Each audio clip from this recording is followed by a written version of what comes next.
lobs it over. Oh, and that'll be a foul called. A little bit of a nasty collision to Torres Lopez. Is just going to right herself in her chair. Leaning back into McLaughlin.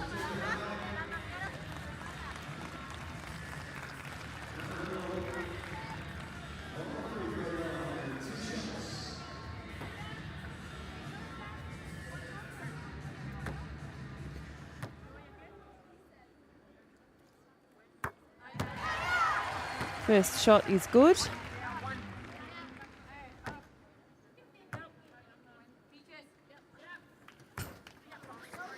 Second doesn't fall. Estrada Bernal with the rebound. Hurries into defensive transition. And a lovely shot there from her. Her chair skills are so good. You hear the squeaking on the paint. She pulled up so quickly with one hand.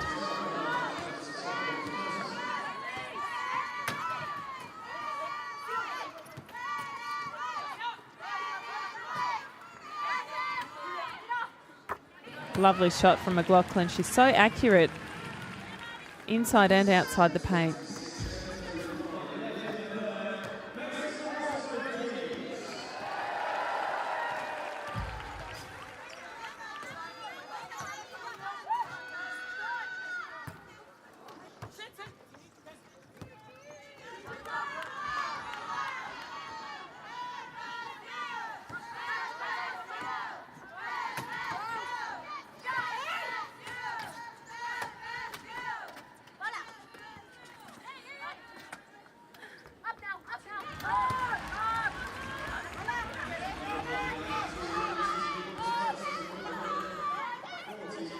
So 49-26, a 23-point lead, and the Mexicans seemingly just don't have the artillery to do enough to give Canada a real challenge here.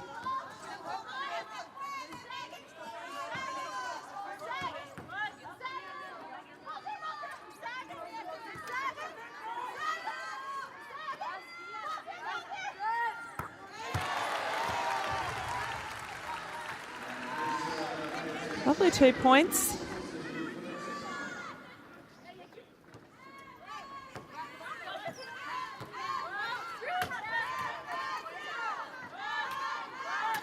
Jack it up, or no, it wasn't a shot, it was a pass to Janet McLaughlin, who, well, amazing accuracy that she has. She's currently shooting her field goal percentage at 82%.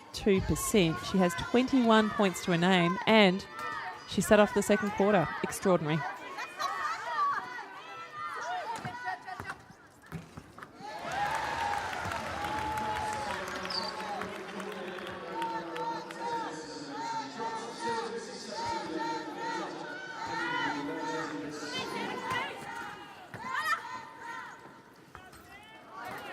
Rolls around the rim, doesn't fall for Canada. A nice board there from Torres Lopez.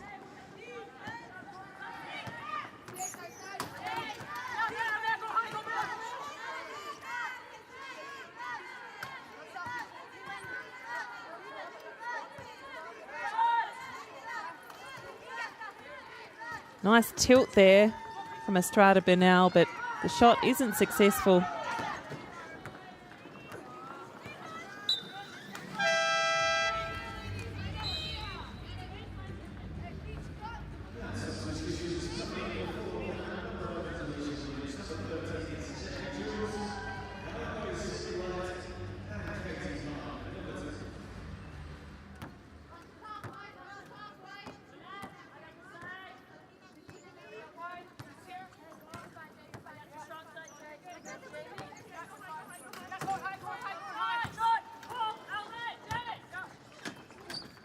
Oh, fair bit of traffic there. But Canada finds a way out, make it over halfway line in that 8 seconds that they need to do so.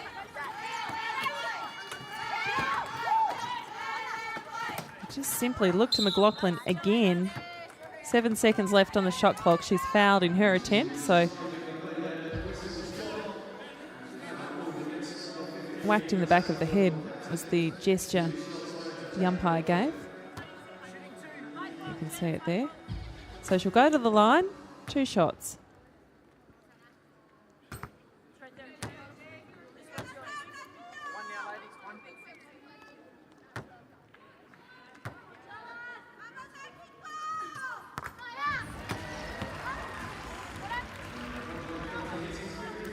That brings McLaughlin's personal tally to 22 points for this match.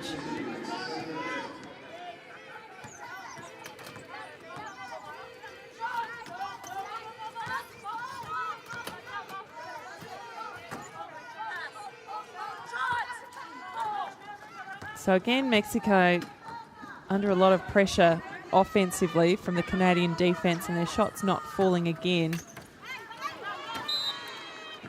Nice little swat away there from Garcia Amador, but doesn't get both hands to it, so it goes out of bounds and it'll be a Canadian possession.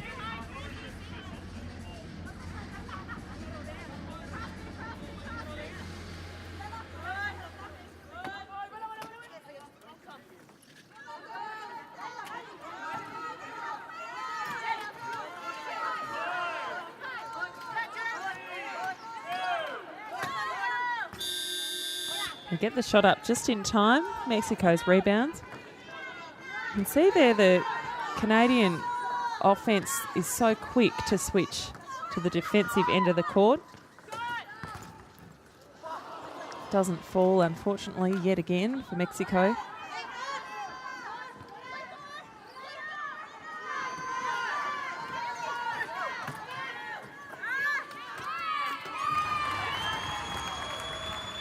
That was Alicia Williams scoring 2 points for Canada.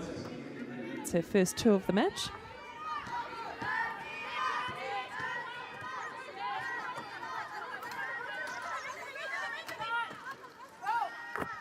Lovely 2 points there.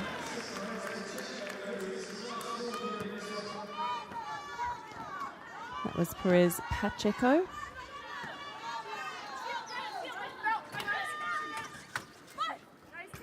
McLaughlin, unstoppable.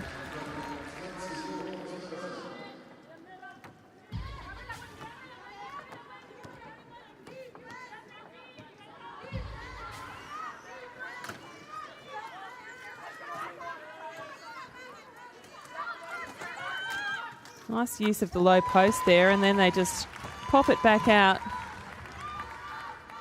to Miranda Orantes, who's scored 4 points for this match.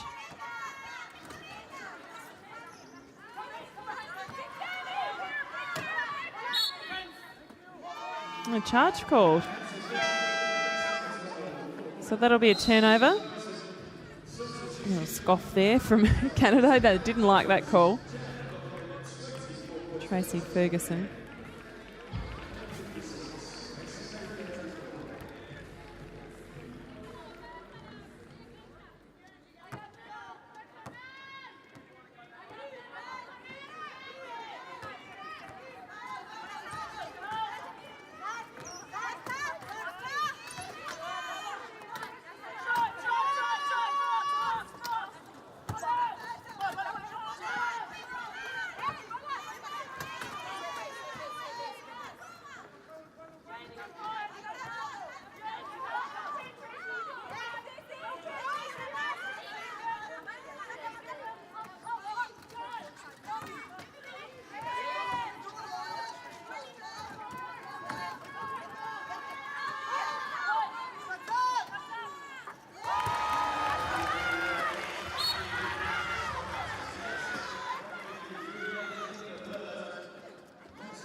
Lovely shot And the number 14, Jessica Vlegenhart, scoring 2 points for Canada. So 58 plays 36. So Canada not really managing to build on their lead all that much in this third quarter. Plenty of time for this shot. Doesn't fall. Estrada, Torres Lopez couldn't get a hand to it on the rebound, and it's quick transition, quick offensive transition from Canada. A lovely kiss off the backboard into the basket. The Canadian bench really enjoying this. So the best possible result for Canada now in this tournament would be 5th. They need to win this match and the next match in their classification rounds to finish 5th.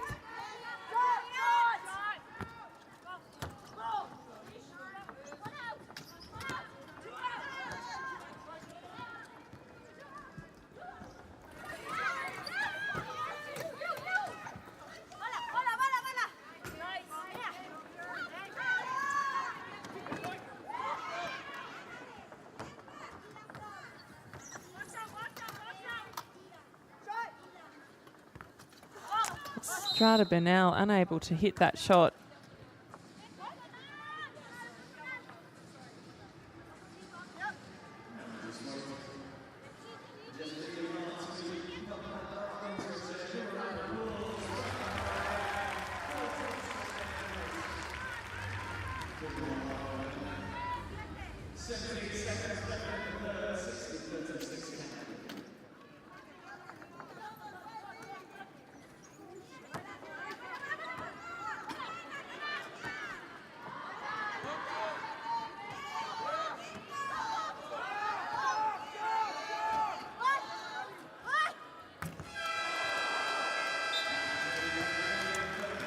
(60-36), a 24-point lead going into the final quarter. Canada in a commanding position.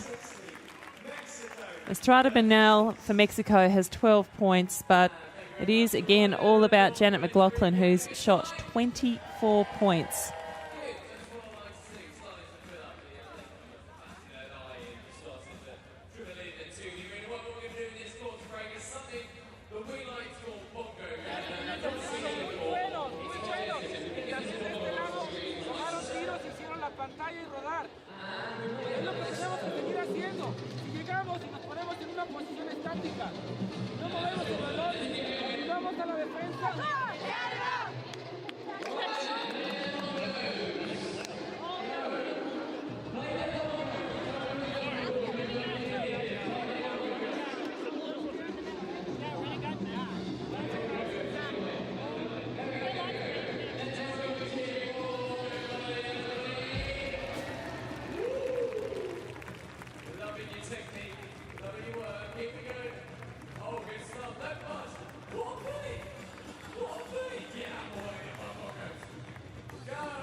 So Janet McLaughlin shooting at 77%. So impressive.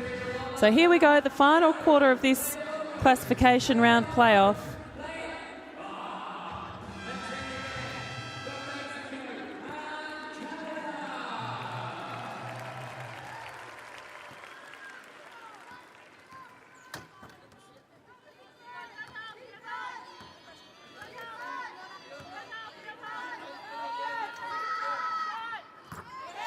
And that's a lovely shot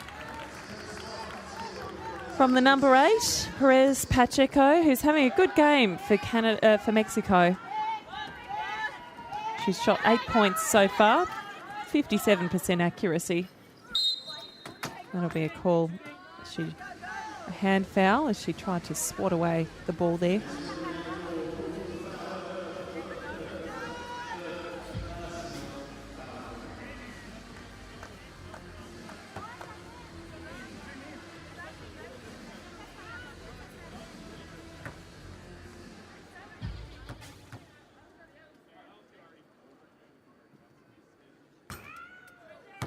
First shot misses.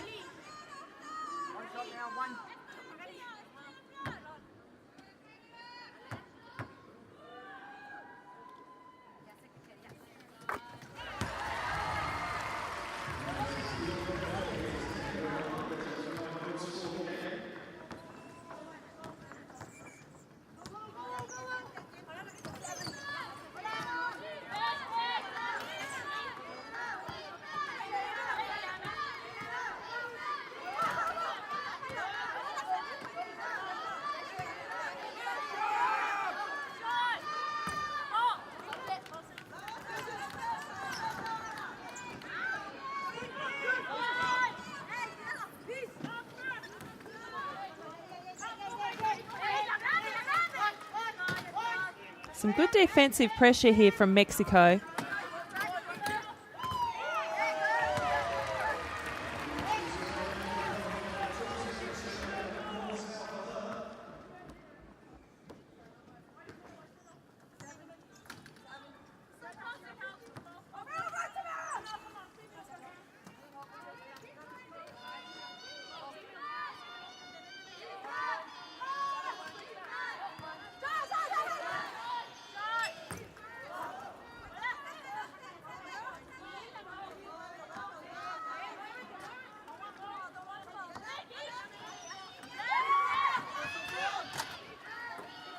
Lob over to Estrada Bernal, who's in the paint, unable to score. She was wedged between two Canadian players.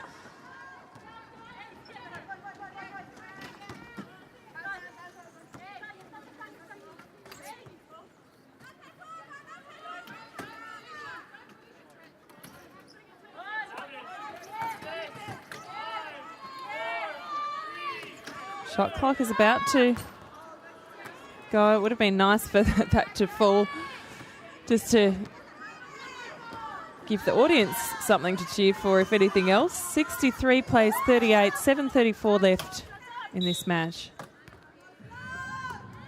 Estrada Bernal, head in her hands. She's getting so frustrated.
It doesn't fall. Mexico comes up with the rebound. Estrada Bernal is getting so frustrated in this match. She's not having a lot of joy on the scoreboard.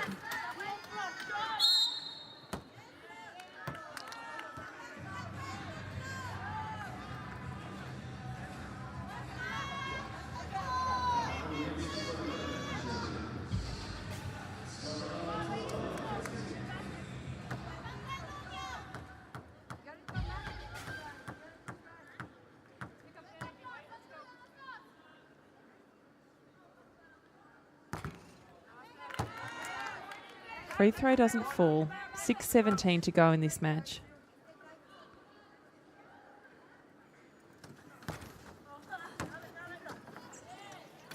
Gets her own rebound.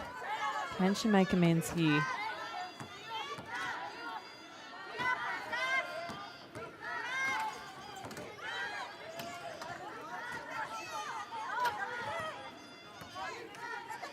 So the Canadians are a very tall side, and you see how imposing they are in their defence.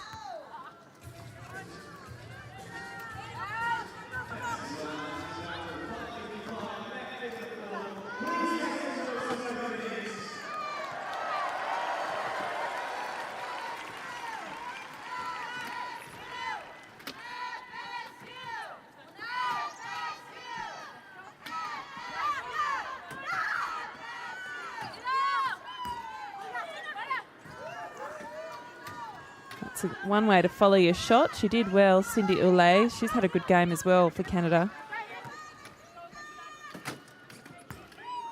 So the Canadians try and find the basket again, but shots not falling.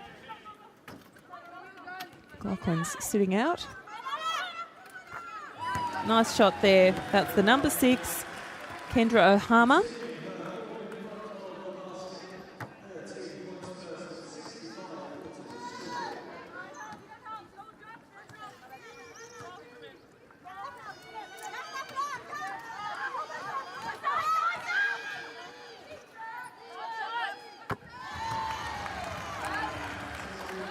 That was a nice shot there from Miranda Orantes. It's been a little bit quiet this game.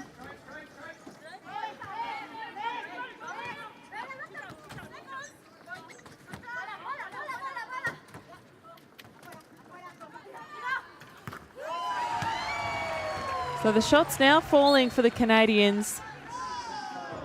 And they've opened up a 25-point lead over Mexico.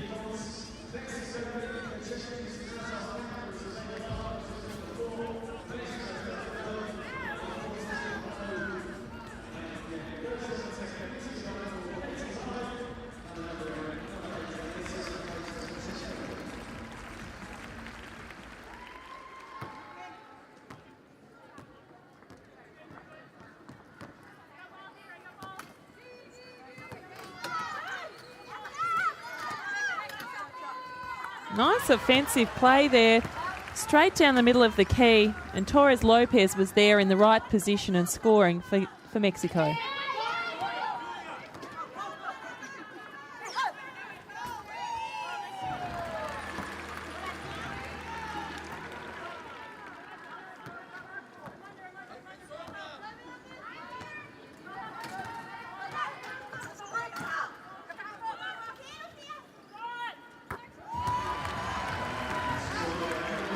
So Mexico rallying.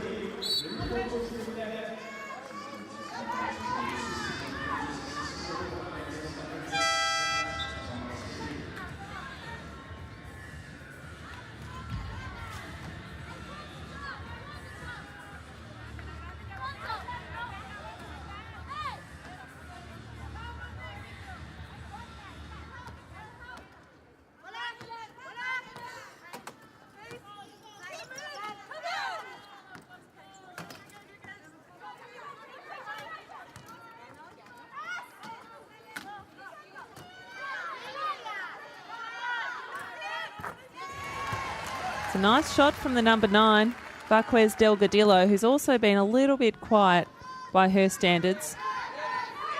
But she has shot 10 points for this match. So a good contribution considering the entire team's only scored 48. But that in itself is a reasonably healthy score.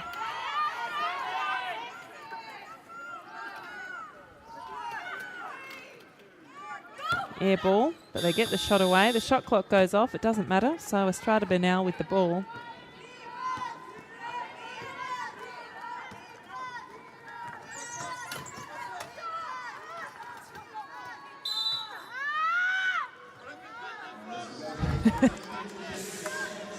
A squawk of frustration from Estrada Bernal. She just wants to be scoring and it's not coming easily for her today. She's sitting on 12 points.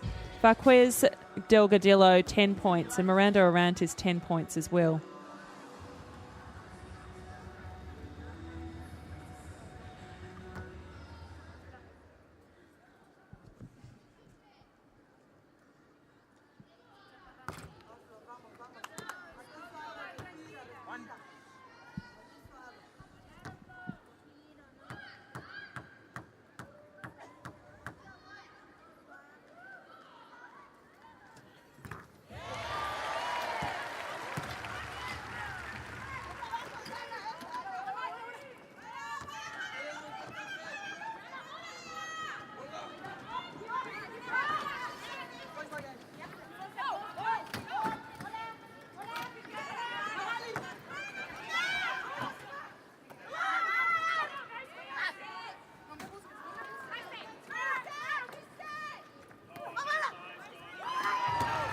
Nice play there from Canada.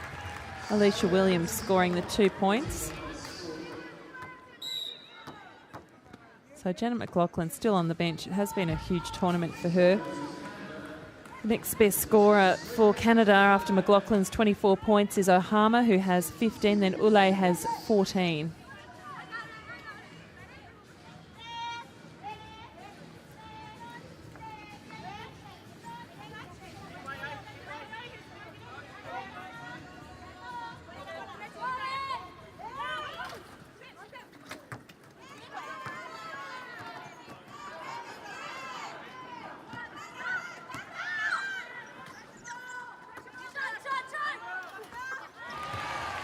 Estrada Burnell, her personal contribution moves to 14 points. 15 points rather, I should say.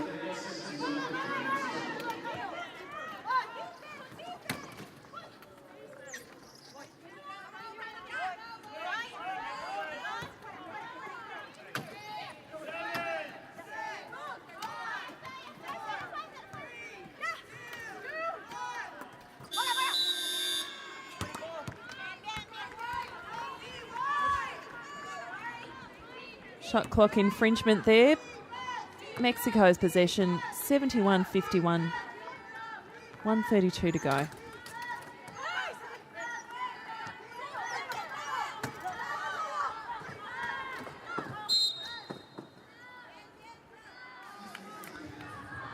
Foul call. It is the number 12 for Mexico, Miranda Orantes, is tipped out of her chair. She has help from the officials.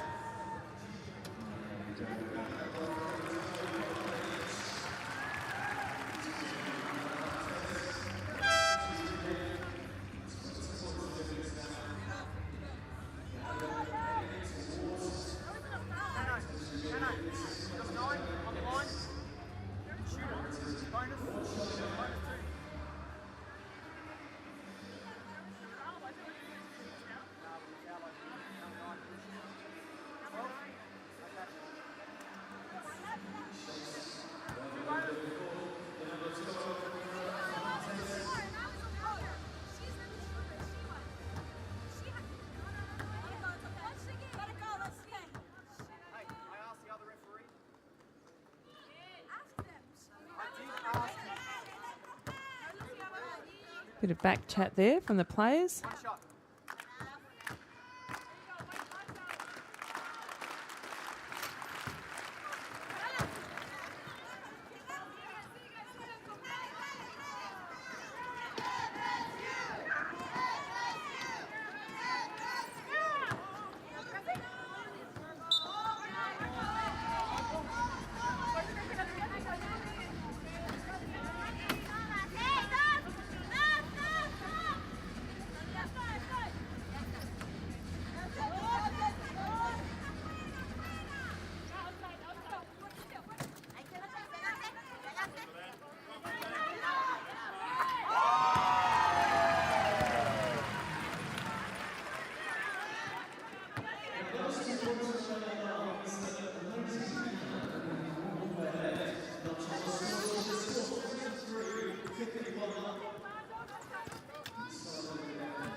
So the shot clock wound down there. 41 and a half seconds left in this match. So Canada will progress to play off for 5th and 6th position. And Mexico will go on to play the loser of the other classification match and to eventually play off for 7th and 8th in this tournament.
And that's it. So Canada to progress to playoff for 5th and 6th position at London 2012. They'll be happy with that.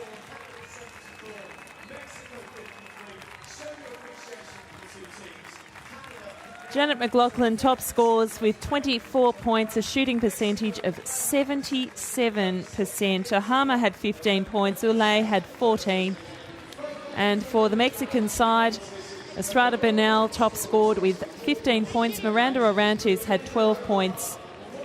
And Varquez Delgadillo 10 points.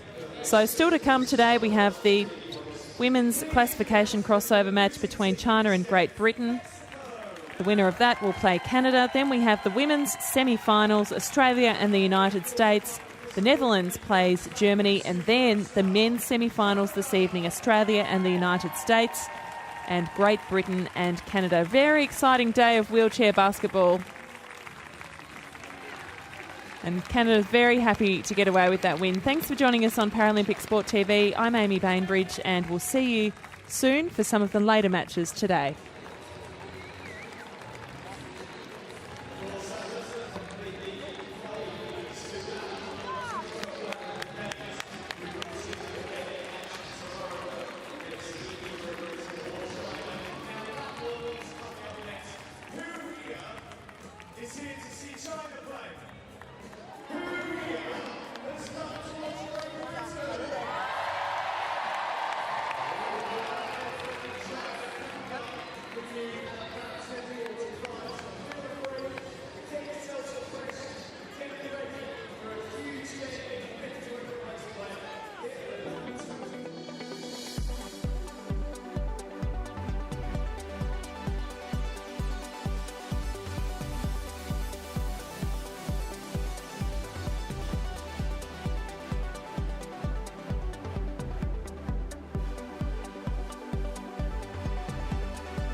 Okay, in around about 15, 20 minutes time, we're going to go on for a warm-up.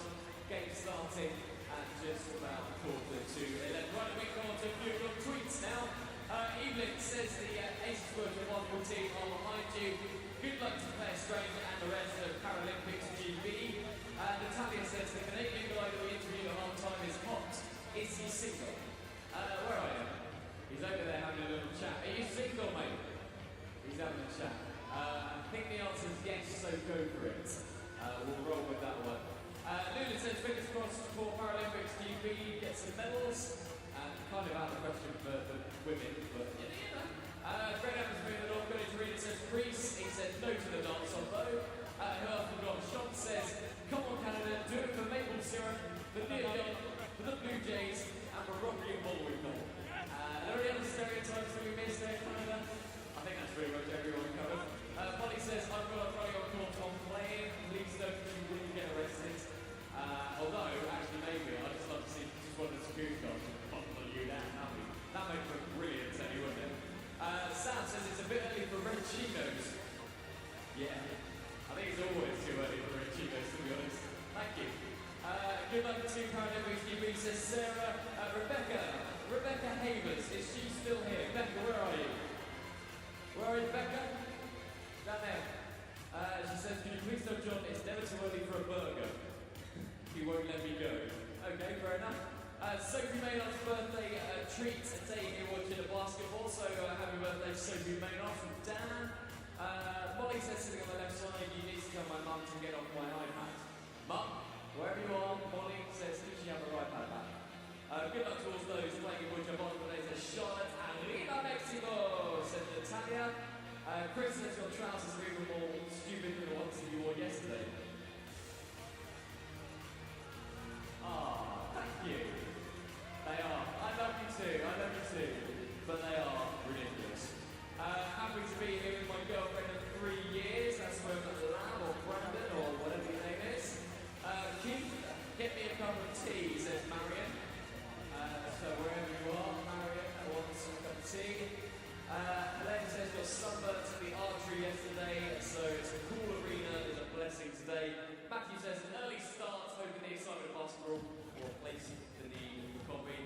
And Carolyn says happy anniversary, baby. She didn't actually put who the other person was, which is loving and touching and really nice on their anniversary. Right then, guys, keep your tweets coming in. Don't forget, at SPP033, at SPP033, that's the Twitter address, put a little @ before, or use the hashtag NGA as well.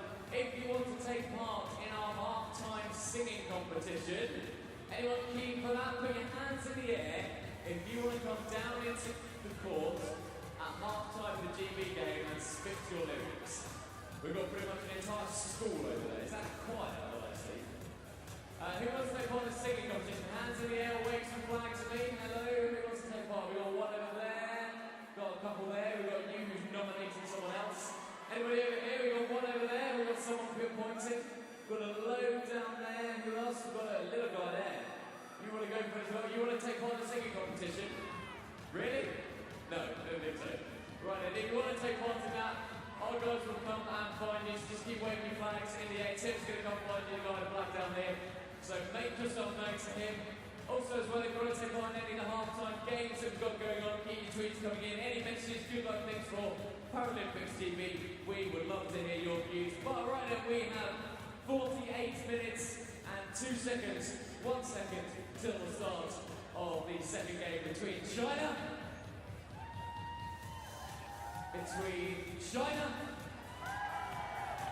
and Great Britain.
back, everyone. I hope you enjoyed Mexico versus Canada just now. Canada booking their place in the 5th and 6th playoff. There's plenty more action still to come though. And up next, it's the second classification game between Great Britain and the People's Republic of China. The winner will have a playoff versus Canada for 5th and 6th, while the loser will have to contend for 7th versus 8th place against Mexico.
North Greenwich Arena.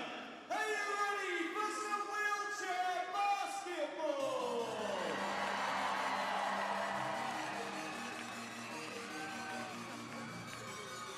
Ladies and gentlemen, boys and girls, please make some noise for the national wheelchair basketball team of Great Britain!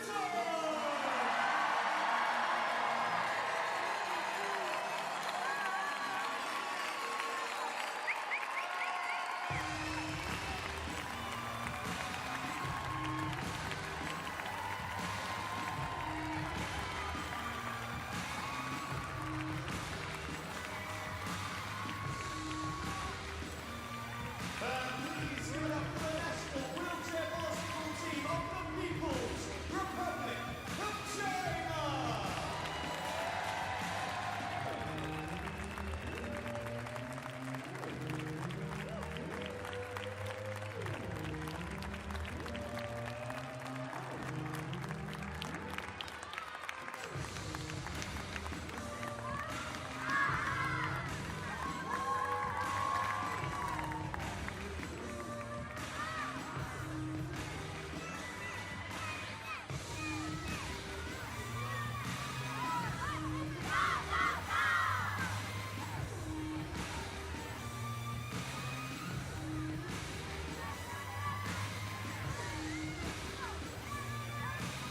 North Greenwich Arena, how we doing? Having a good time? You can do better than that. Tell you what, give me 50% of how loud you can cheer. Give me 50%, okay? 3, 2, 1, go! That's 50. Okay, right, let's crank it up a notch. Let's take it up to 75%, okay? 75%. Wait your back along with this one as well. 3, 2, 1, go! Very good, very good, very good. How about 90%? Let's raise it again. 90% of how loud you can cheer. 3, 2, 1, go. Good. We're not going to take it up to 100 because we don't want to peak too soon, you know. We'll kind of work our way up gently, you know. We'll taper in towards the start of the game in 27 minutes' time. Now, with the London 2012 Paralympic Games, we hear lots about the classification system that's used for various disabilities and abilities that are athletes, and now we can break it down for you even more.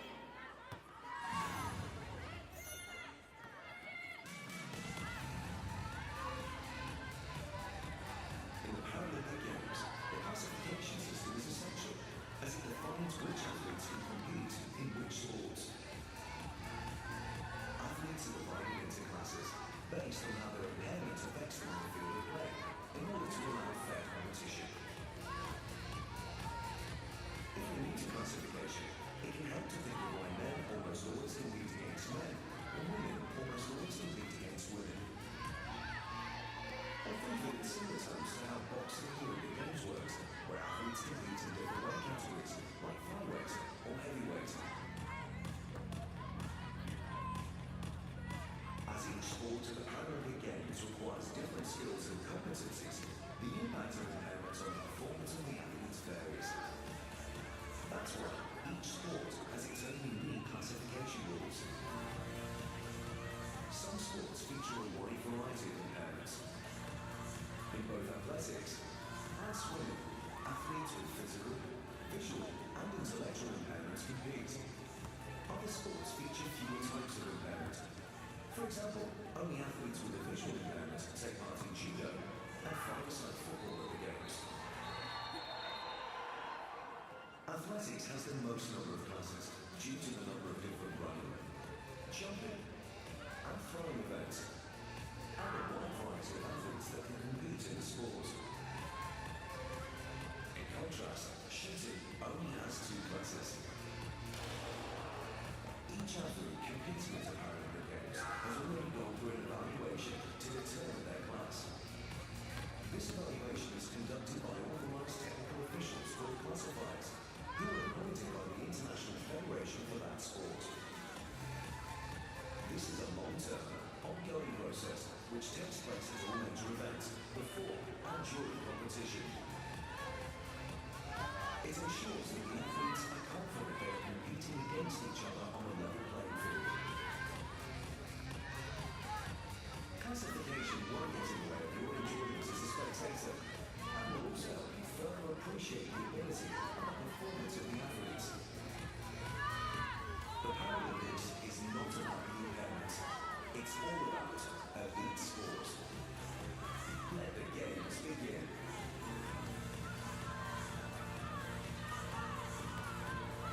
2012. We are learning. That's good. You can stop now. You can stop. We're on offense. We're on offense now. So when your team is on offense, which is shooting towards the basket, it's an American word for attack. If you're not clued in like that. We have another chance. So whether it's your team, if you're cheering for China, or if you're cheering for Great Britain, give us an example of the chant that you're going to be singing.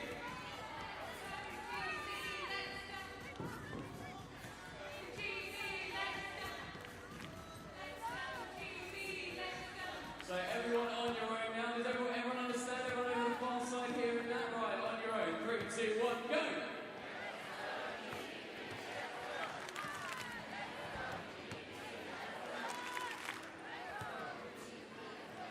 Right then, okay, so what I'm going to do, everybody in this section of the crowd that I'm with here, so everyone around me, your job for the entire game is to get those chants going, okay? Whether you're supporting Great Britain or China, you have a collective responsibility to start those chants, and the rest of the North Coast Arena will join in with you. Deal?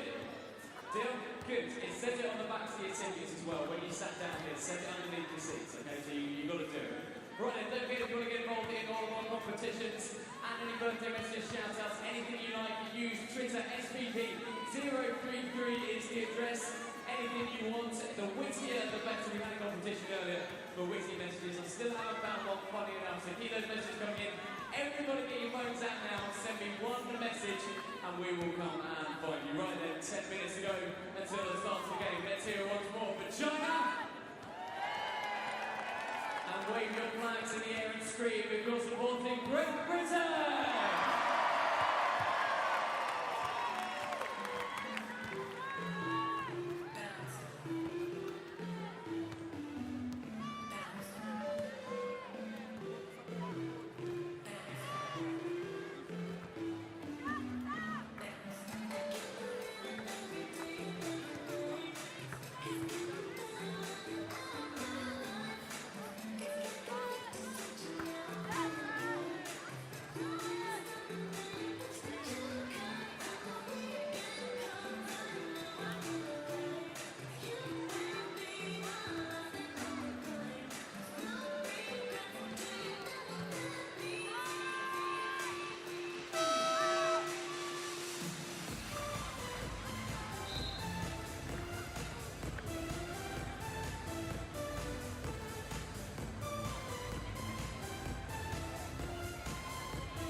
Now, guys and girls, let's meet the players from both teams, starting with Great Britain. Number 4, Caroline McLean. 5, Sarah Brady. 6, co-captain, Claire Strange. 7, Helen Freeman. 8, Laurie Williams. 9, Jude Hamer. 10, Amy Conroy. 11, Maddie Thompson. 12, Helen Turner. 13, co-captain, Louise Sutton. 14, Natasha Davies. And number 15, Sarah Freeman. The coach of Great Britain, Izzy Allen. And please welcome the players from China. Number 4, Chen Hai-Zhen. 5, Yang San. 6, Wang Zhaoyan.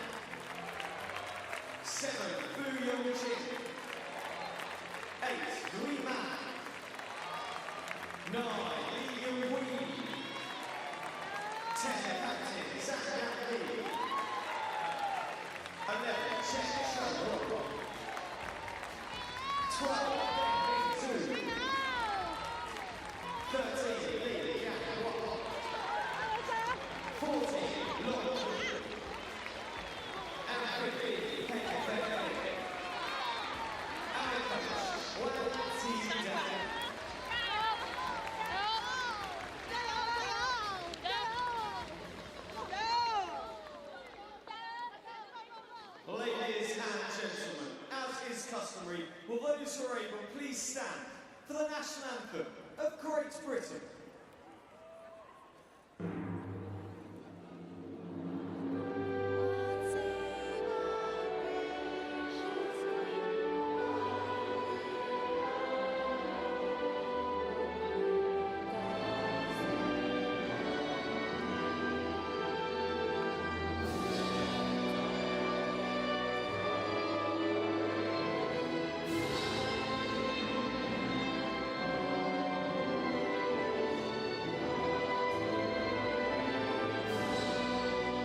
Ladies and gentlemen, please show your appreciation for both teams, China and Great Britain.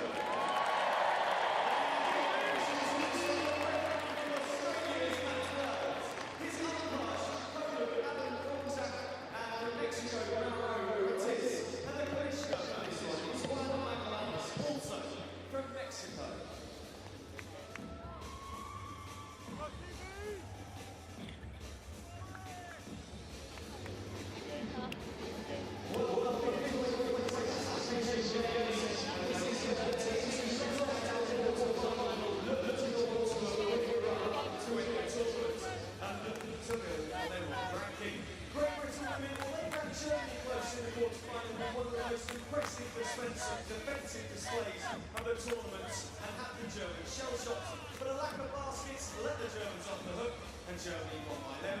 GB are now determined to grab fifth place, and they proved their world record by 1. Hannah Freeman came to life in the quarter-final, dropping 19 points, but GB averaged just 39 points per game in the tournament, a stat that needs to improve here. China's quarter-final went to plan for the first half as they pushed the Netherlands close, but a clinical second period for the Dutch blew China away. Despite the consistency of number 4, Cheng Hai-sheng, China are fourth best for field goals in the tournament, hitting 42.2%. A continuation of that form is vital for them. This one is a repeat of 7th versus 8th in Beijing. The home team on that day went out. Neither team will want to be playing off for the lower ranking here at London 2012.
A very, very warm welcome to our viewers from North Greenwich Arena. This is the wheelchair basketball, and we are into the classification rounds. This match ahead of the semi-finals in the women's wheelchair basketball. My name's Amy Bainbridge. The venue is North Greenwich Arena.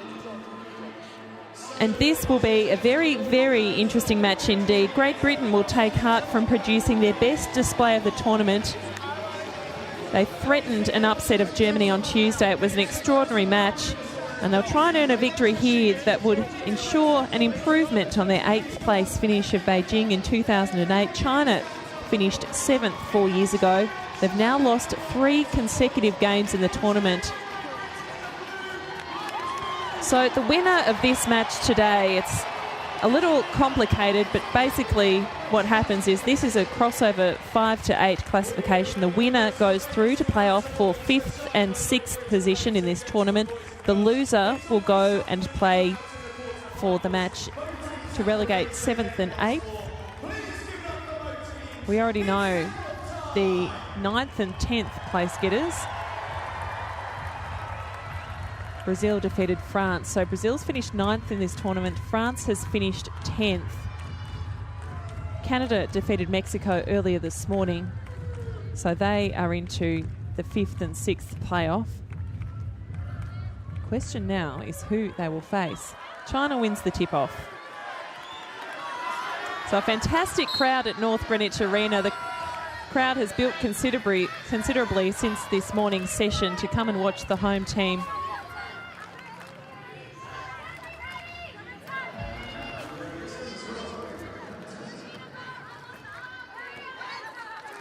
And as we go through this match, we'll be able to keep you up to date with the other sports that are happening. It's a very, very busy day at London 2012 as they pass off to Fu Yongqing, who's been a prolific scorer throughout this tournament.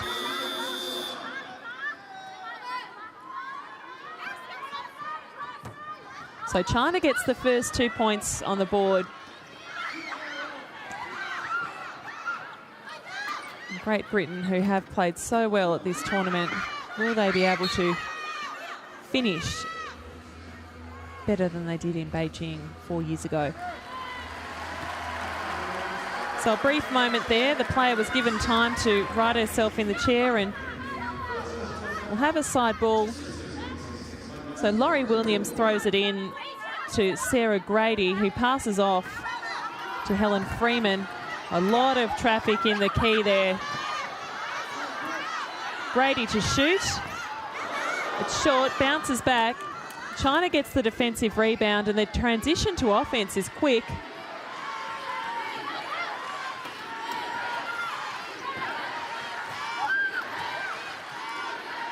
So China, lovely little give and go there, cutting baseline into the post position, which is almost where the score attempt was made. Long Yun, the Chinese athlete, in action there, but we've just had a foul called.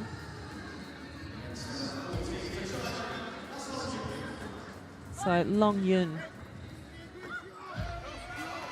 fouled Laurie Williams. So Great Britain back on the offensive here, and as I said just a couple of days ago, Germany has been so dominant this tournament, and it was this very team that pushed them all the way. Strong rebound again from China.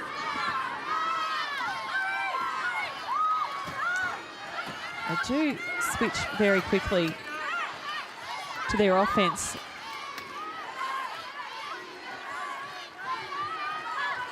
So they're playing two in the low post. They're a lovely shot. Couldn't quite see who it was from this position. Fu Yongqing it was.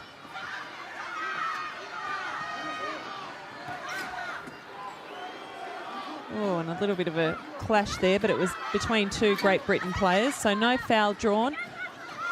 And this game being played at high intensity in comparison to the game this morning between Mexico and Canada. I tell you what, we're off to a flying start in this match. It's going to be a good one. And here the communication from both teams is excellent. Plenty of talk. It's so important in this game of wheelchair basketball. So number 13, Li Yanhua, passes off. So they have three players outside the key. Two rotating base. Can they score? It was a missed shot from Chen Haijin. And Great Britain come up with a defensive rebound. Helen Freeman, you can see, she goes left. Can't get around the Chinese defender. Pulls up, great chair skills. Oh, lovely little give and go. That was beautiful play from Great Britain. Claire Strange, the scorer.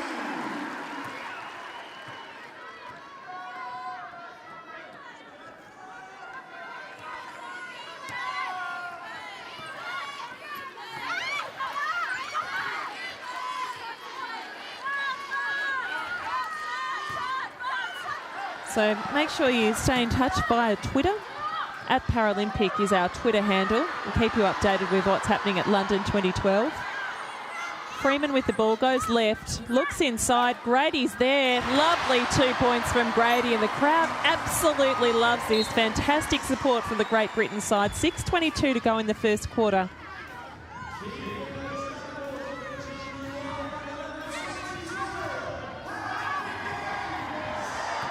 So we do have a match on our hands here. At this point in the earlier match today that I was calling, Canada raced to about a 15-point lead within the first half of the first quarter. It was quite extraordinary. But not so this case. Scores tied up at 4-all. Missed shot, and one of the players has been tipped over in her chair. I can't quite see who it is.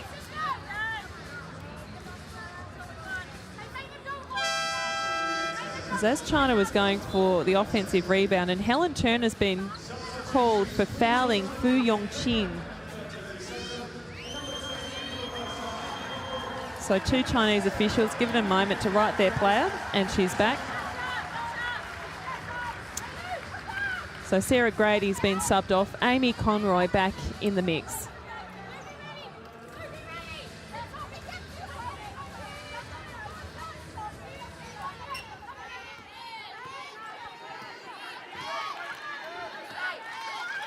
So Chinese offense. Running 2 high posts there. And it's the number 7 again, Fu Yongqing. Fantastic communication from the Chinese players. A little quiet on the Great Britain side of things at the moment. Williams passes off to Freeman. Chinese defense is tight. That's Conroy. Has a shot. A missed attempt.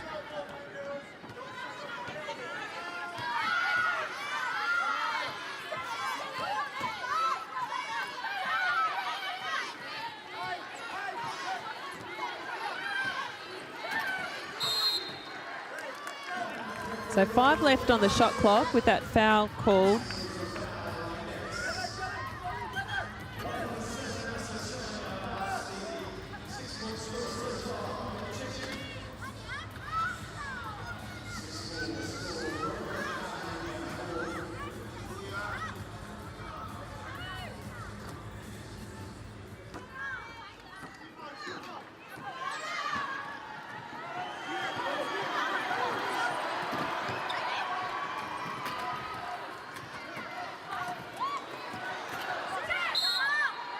So there were 3 Chinese players gathered around the number 8 for Great Britain, Laurie Williams. She'll go to the line. A foul was drawn. Fu Yongqing is going to need to be careful here. I believe that's her second foul. Let me double check for you on that. It is her second personal foul, so she may end up being subbed off in the next little while. We don't really want to see her getting into foul trouble, one of the stars. So Laurie Williams misses her first free throw. The second fails to drop. And China comes up with the boards.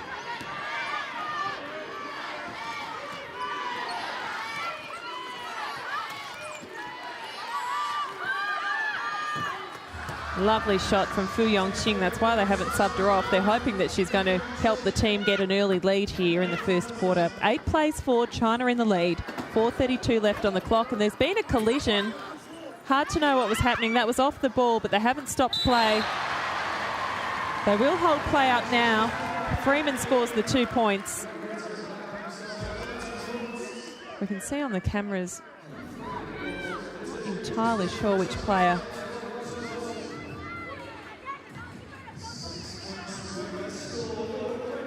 Okay, so she's back. Fu Yongqing.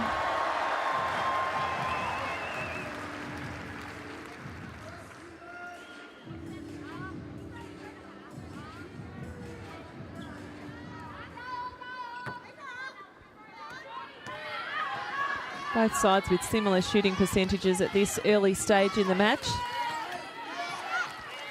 Long Yun goes right. Looks at the shot. It's a lovely shot. 2 points.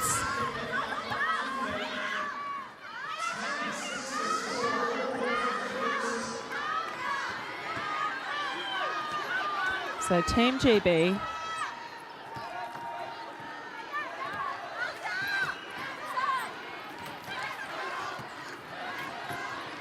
Freeman looks to Conroy. Conroy scores the 2 points.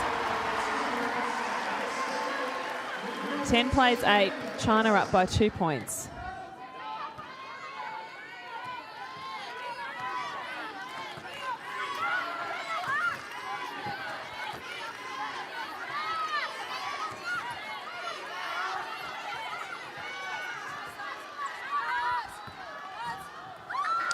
Falls again, so China's scoring very well in this first quarter. Their shooting percentage, we've gone to a timeout. Shooting percentage at the moment is at 60%, so that's a pretty healthy figure. Not too bad for Great Britain, 50%.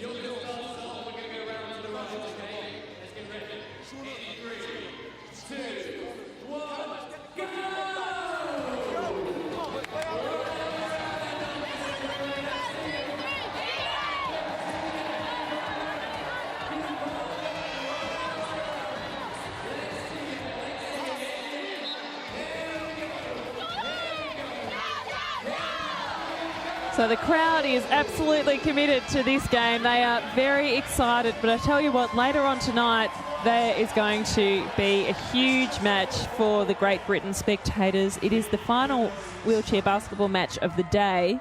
It's the men's semi-final between Great Britain and Canada. It is going to be a blockbuster. But this is the classification crossover. So the winner of this will play off for 5th and 6th in this tournament. The loser will play off for 7th and 8th.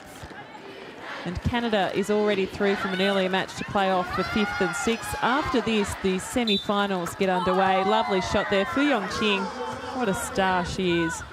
So accurate. So after this, we have the women's first semi-final for the wheelchair basketball. We have Australia and the United States. And the women's semi-final number 2 is between the Netherlands and Germany. Germany had a bit of a scare from Great Britain just the other day, but managed to pull through.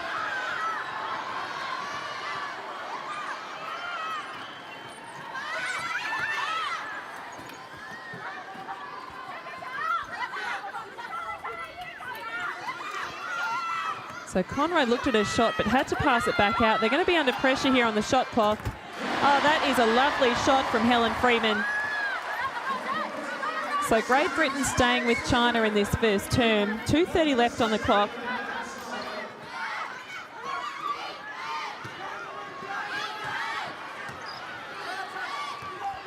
Long Yun looks at her shot. There's nothing going. Strange is right up in her face.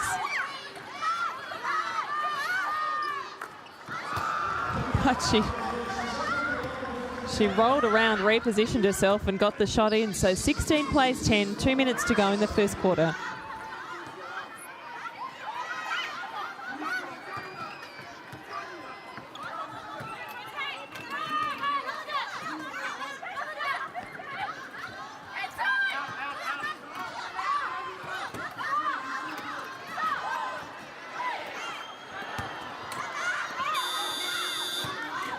So China with the defensive rebound. They're so strong on their defensive rebounds. And a fast break here, but there's a defensive player and her own player waiting for her.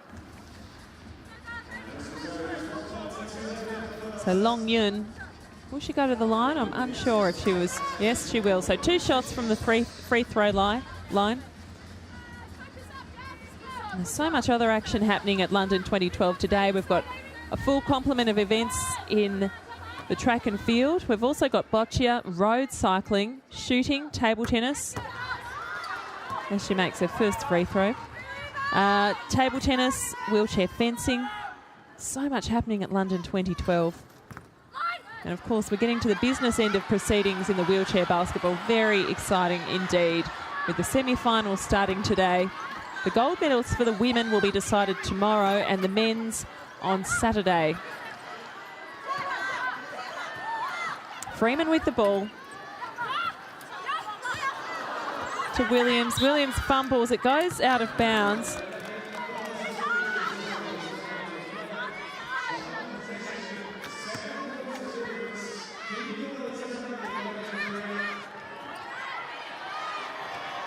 So Great Britain putting fantastic defensive pressure on. They're pressing up over the full court, and the ball's slapped away, but it'll be a Chinese possession again. 1 minute to go in this first quarter.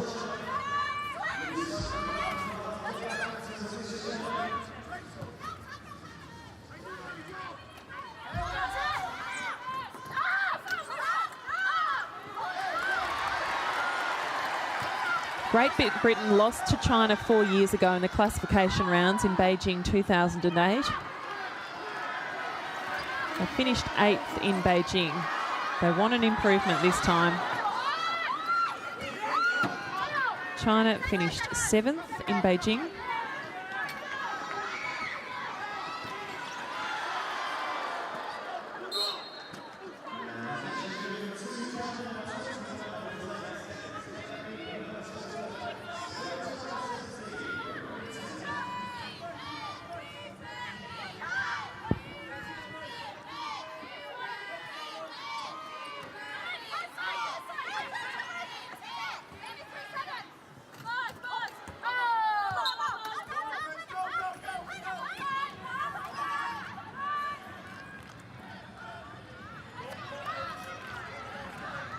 .20 seconds left in this first quarter. Can Great Britain go into the quarter time break with an extra score on the board? They'd like an extra 2 points here.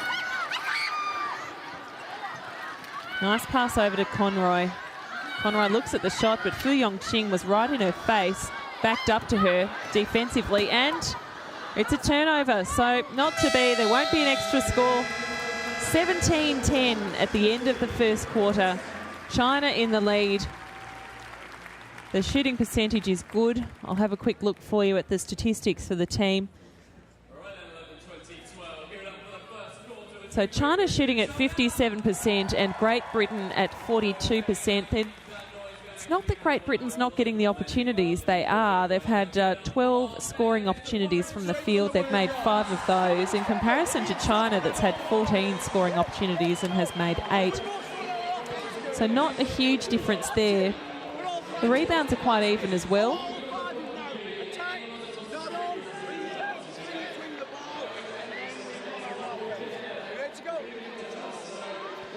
An animated Gary Peel speaking to the Great Britain side there, and the coach of China is Wang Jidan.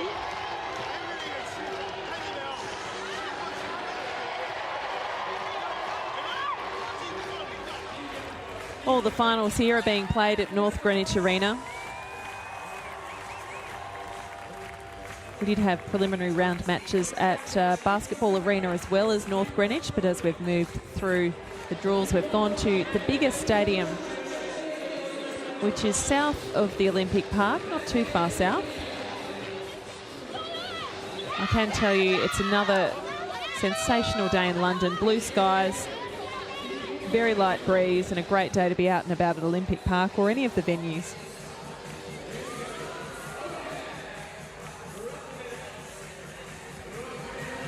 This venue, well, it hasn't been just built for the Paralympics or the Olympics for that matter. It's usually used for concerts, in case you were wondering.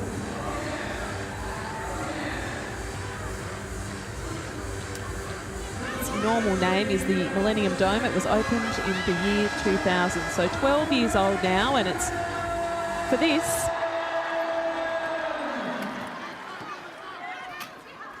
For this sporting event, it is known as the North Greenwich Arena, and if you've seen the aerial shots of this venue, it is very distinctive.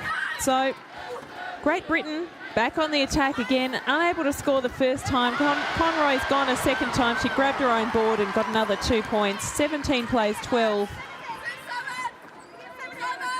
This game being played with ferocious intensity. So China, oh, they're very accurate. A very good look there. She had a couple of seconds, Long Yun.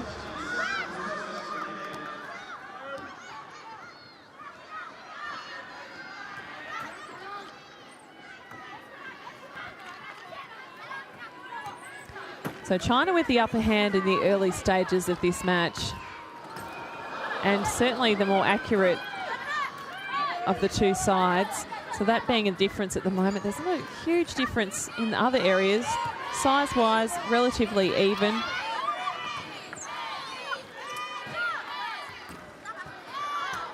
Nice rebound there from the number 4, Chen Hai-jen. Got the offensive board and scored 2 points. So that brings China to 21 and Great Britain still on 12 points. 8:35 to go in the second quarter.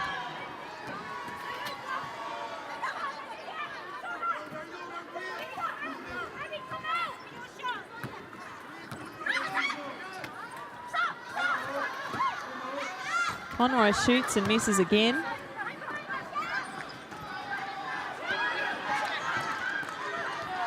Long Yun tries to get a fast break there, but there was already a defensive play. Oh, nice effort there from Louise Sugden. Tries to steal the ball away.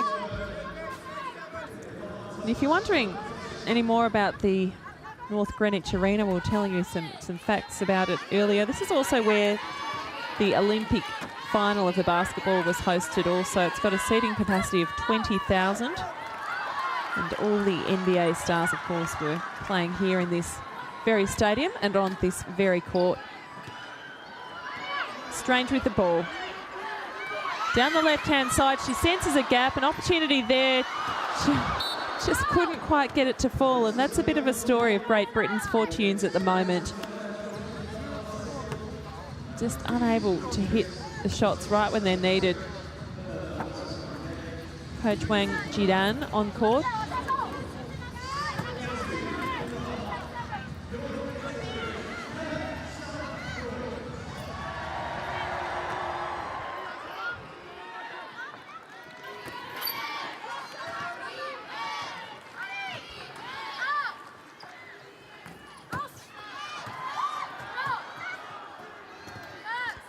Nice little pass off there, so you can see how effective they are cutting baseline, these Chinese players. Deng Minju was the scorer there.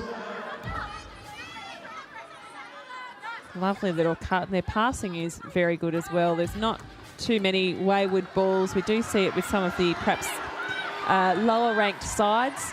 The concentration lapses, the passing and the communication isn't quite as sharp. But China in the dominant position here, 23 plays 12.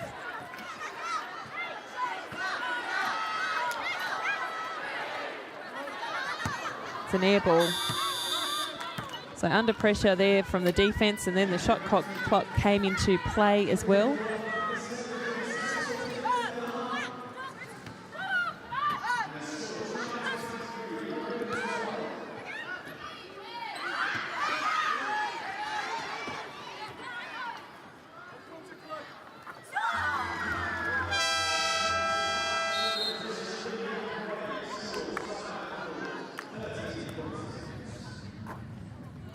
Long Yun there.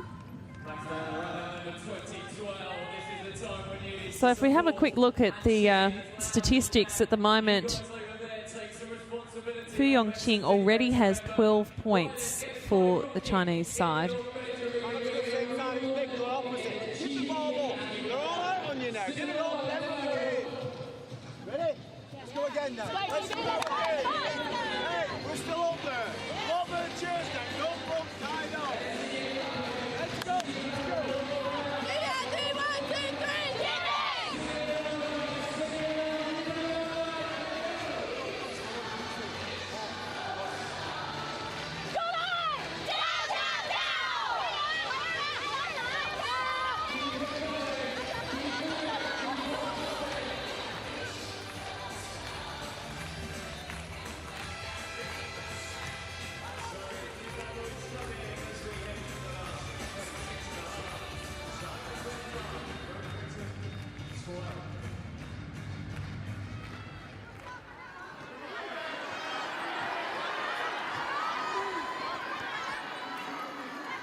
So Amy Conroy is on court.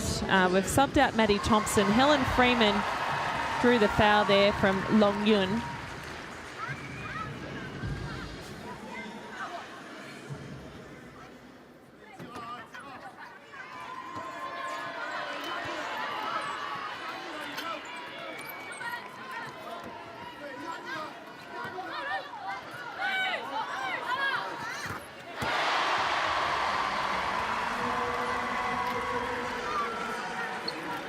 So 25-14, 5:53 left in this second quarter. Strange playing well for Great Britain.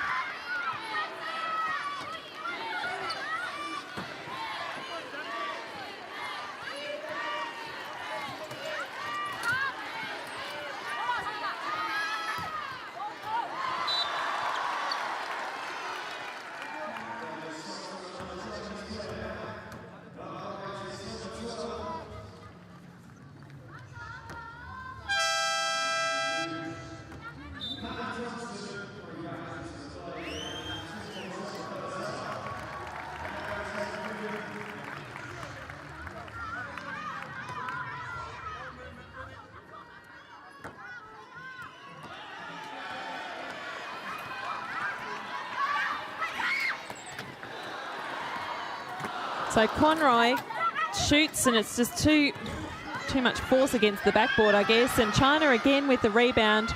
Long Yun passes off. Oh, lovely piece of play there. Fast break there. Offensive transition is just so good. So Cheng Hai-jen, the player in action there, but Long Yun was an integral part of that as well with the assist. So shots still not falling for the Great Britain side.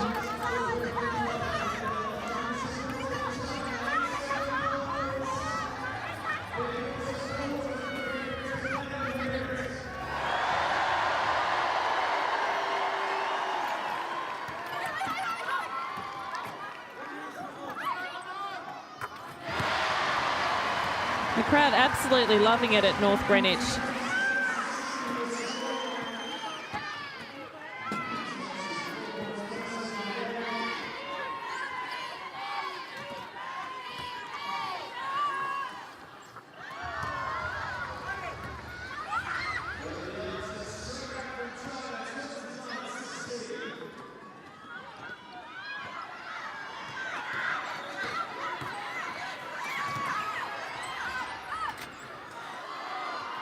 So Conroy shoots. They're looking to her a lot to pull Great Britain up from this deficit, 29-18.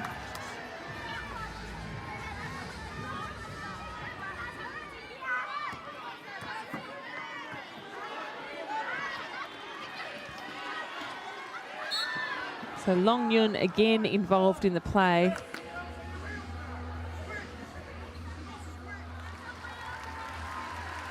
The foul is on Caroline McLean. They'll have a possession from around about the halfway mark.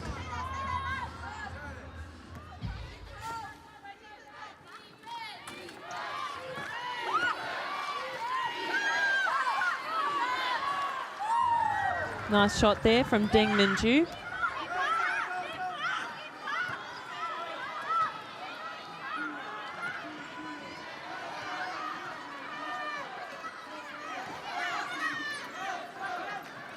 McLean taking the point guard duties. Thompson shoots. It's not good. And again, China is there in the numbers and able to rebound.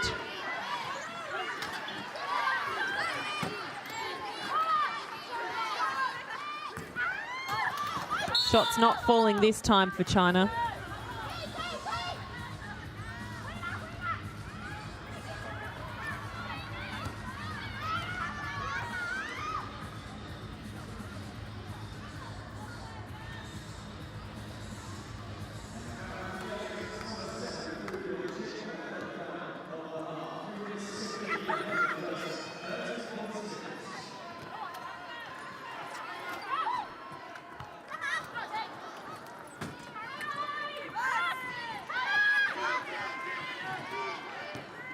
So again, China coming up with the rebounds. Oh, some miscommunication, a rare piece of, or rare mistake, I should say. So the turnover there, and Deng Minju just didn't quite have the support she was expecting. I'm not sure exactly what happened there. So it'll be Great Britain's possession. And we're going to have a timeout. So 2:57 left in the first half.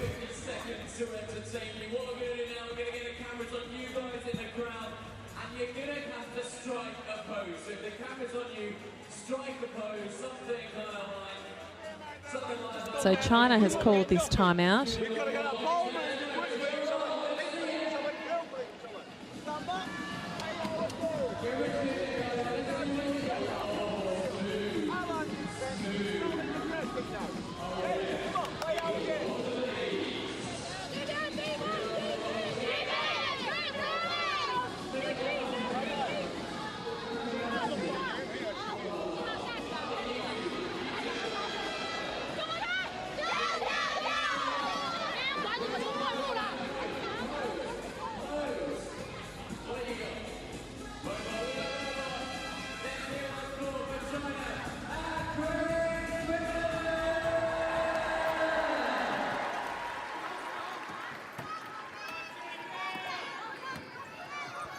Thompson looks at her shot.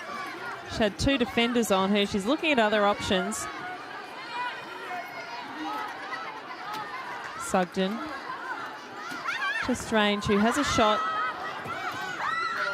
China just there again, their presence on the defensive rebounds, really impressive. Oh, and that hasn't, has that been called a foul? I would have thought so. She certainly had her play interfered with her.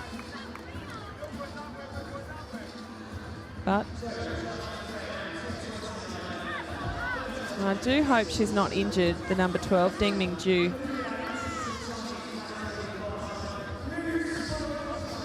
Nope, simply been called a turnover, so no foul there. The referee has deemed it to be fair contact.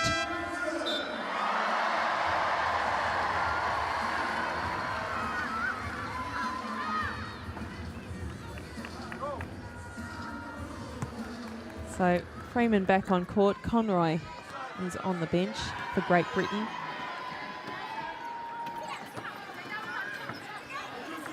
Strange assesses the options.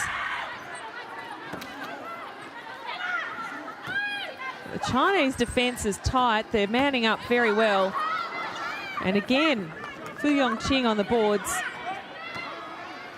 31 plays 18.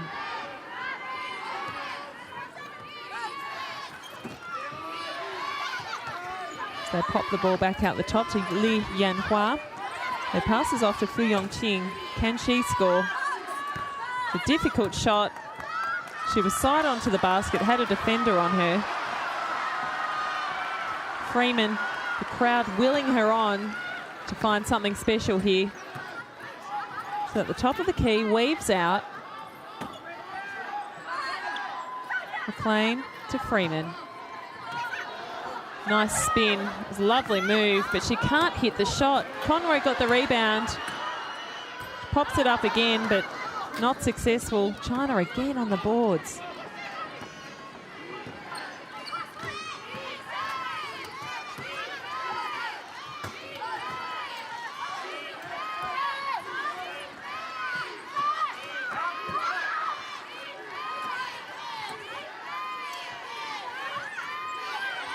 Chen Haijin shoots, doesn't fall. She was fouled. I believe she'll go to the line for 2 shots. She will, so she takes position at the free throw line. 58.2 seconds left in the second quarter.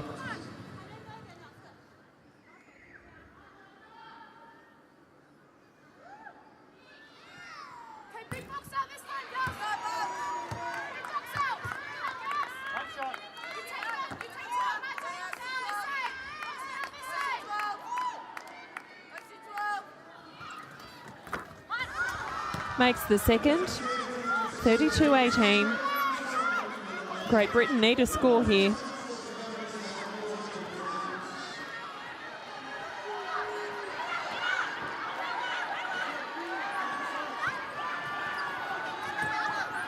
Freeman passes, nice combination there. Thompson unable to hit the shot though.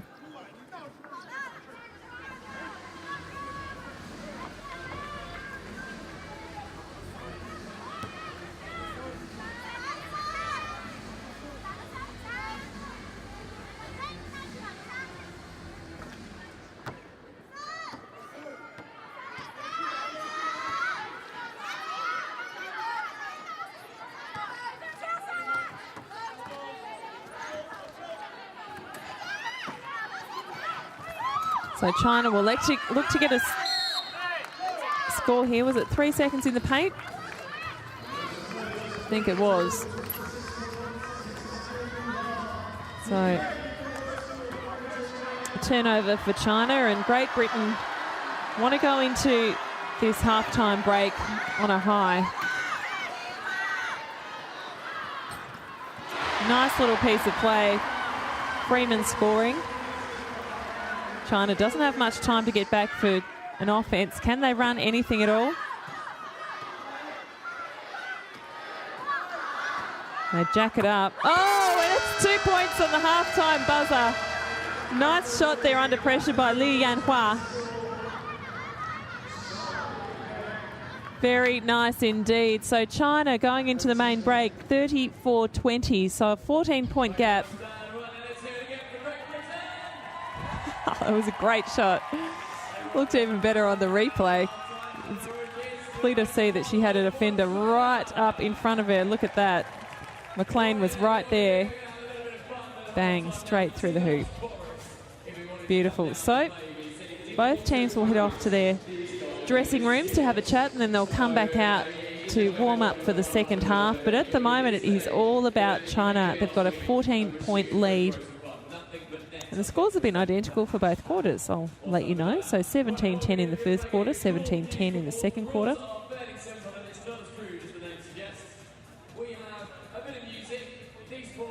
So this is the halftime entertainment that happens at North Greenwich Arena. And plenty more basketball still to come today. After this match, the semi-finals begin. The women's semi-final, Australia and the United States. And then we have the women's semi-final 2, the Netherlands and Germany. We then have the first men's semi-final, Australia and the United States. So Australia and the United States suiting up against each other in both of the first semi-finals for the men's and the women's draws. And then the men's semi-final, Great Britain and Canada.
We are watching live coverage of the very best of London 2012. Amy Bainbridge with you, and this is North Greenwich Arena, where we have the women's classification rounds playoffs. The winner of this will go through to play off for 5 and 6. So both of these teams out of the medal count. We've already had Mexico play off against Canada this morning. Canada won, and so they will play off for 5th and 6th, facing the winner of this match that we have in front of us here. And both teams looking to improve on their performances in Beijing 4 years ago. It's a very long tournament, the basketball tournament. The medal playoffs for the women's are tomorrow, that's Friday in London, and Saturday for the men's as well.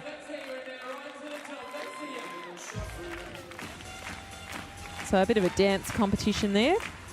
Very fitting, really. This is North Greenwich Arena, which was originally built for the new millennium. It was called the Millennium Dome. It's now been renamed, and it essentially, after the Olympics and Paralympics are over, it will host a number of concerts.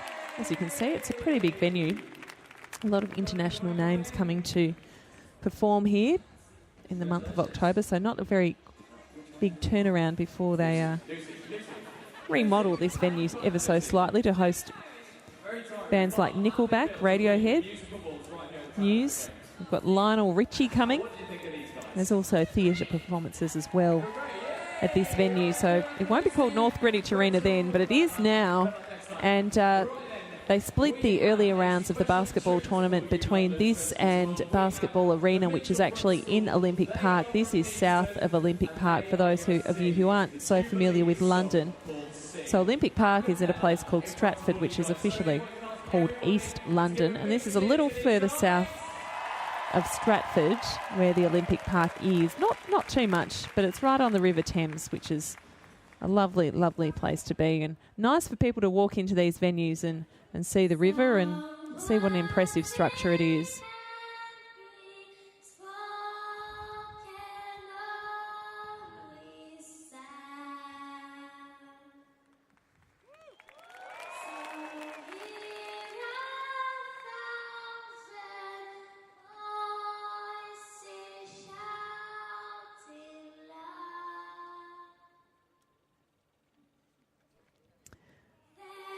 And another little bit of interesting trivia for you while this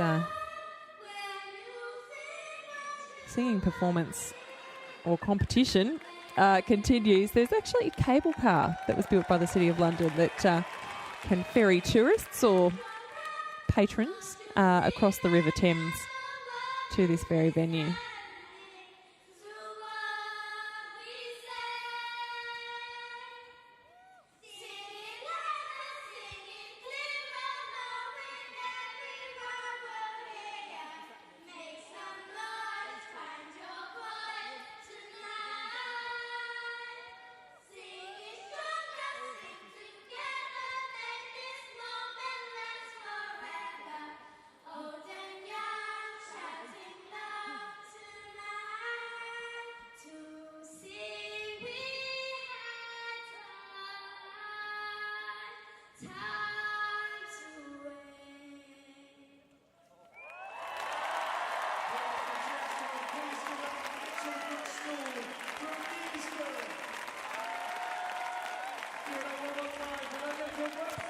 So, a performance there at halftime of the basketball. We have 8 minutes left in this halftime break, and we'll have a look through some of the statistics from the first half performance. And China's field goal percentage at the moment is 57% compared to Great Britain's, which is 32%. Great Britain has actually had more scoring attempts, but they're just not shooting anywhere near as well as China at the moment. In terms of rebounds, China is also leading the charge there as well. A total of 18 defensive rebounds. They're not rebounding offensively so much, so they've got a total of 21 rebounds, and that compares to Great Britain's tally of 11 defensive rebounds and a total rebound haul of 14.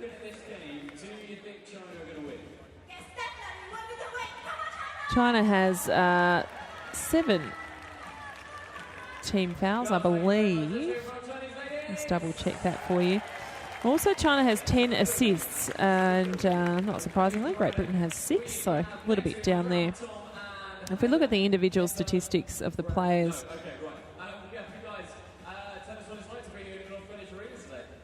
Fu Yongqing is top scoring for the Chinese, and she has 12 points. Cheng Haijin has 5 points, so they're the best two. Oh, I'm sorry, I forgot to mention Long Yulin. She has 9 points as well. And Cheng Haijin is she's pulled down 8 rebounds, so she's done extremely well on that front. Also,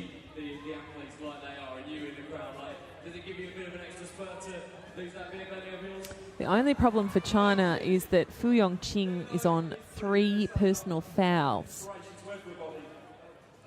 So that is not such a great statistic. Of course, you're only allowed 5. Once you're on 4, you're in a fair bit of trouble. Can cramp your playing style quite a bit. Now, if we look to Great Britain, the top scorer on that side is Helen Freeman. She's scored 6 points. She's pulled down a total of 5 rebounds, but she's really the best performer If we look at shooting percentages, well, Thompson's had a few attempts. She's only shooting at 25%. Grady only shooting at 25%. Just not making enough on the scoreboard in terms of their shooting percentage, because they're certainly getting the opportunities, and as long as I guess you keep creating your opportunities, you're not going to run into too much trouble, because your shots will eventually start falling at some point. So the Chinese not managing to actually shut down the Great Britain offence, but certainly managing to intimidate them and play excellent defence, put them under constant pressure. So they're not getting any easy scoring opportunities at the moment.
So just over 3.5 minutes left in this halftime break at North Greenwich Arena. China is in the lead in a commanding position in this match, but the task is certainly not beyond the Great Britain side. If their shots start falling, we will have very much a competition on our hands, but at the moment China is 14 points in front of Great Britain.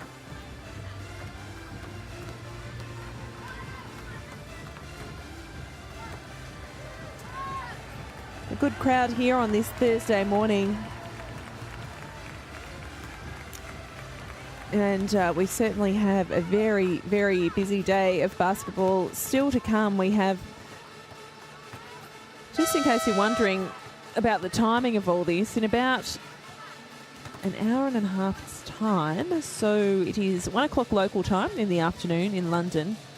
That will be the start of the women's semi-final draw, Australia and the United States. Australia, the 2008 bronze medalists, have outscored their opponents by an average of 54.6 to 43.4. The load's been shared among several players. Amber Merritt's been a great performer.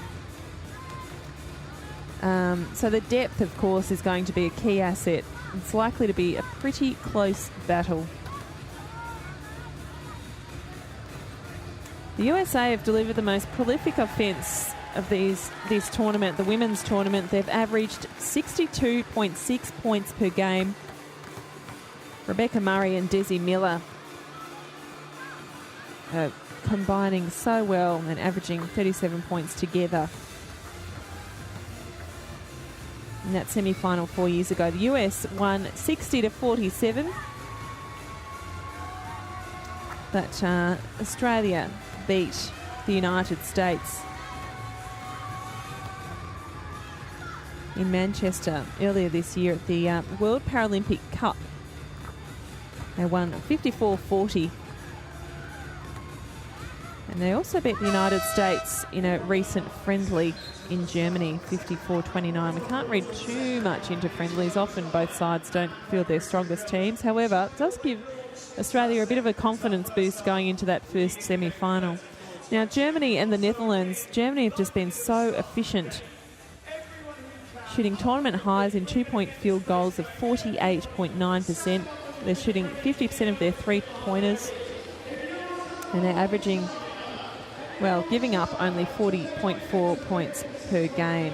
They break out two guards. So whoever's at the top of the key, you see that shot go up, you've got to think, where is that number 6? Where is that?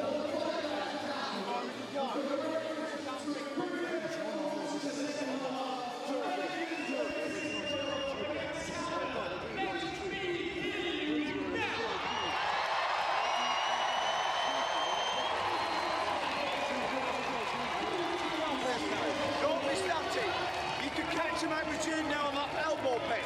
Yeah, the set players. Well, who's going to win it today? It's solid defense now. Solid defense. Let's go.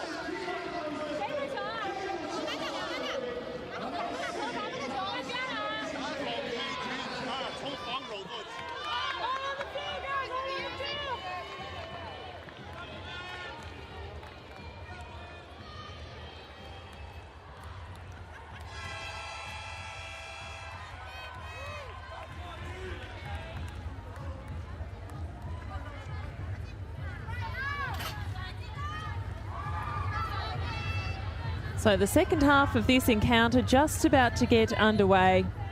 Great Britain 14 points down.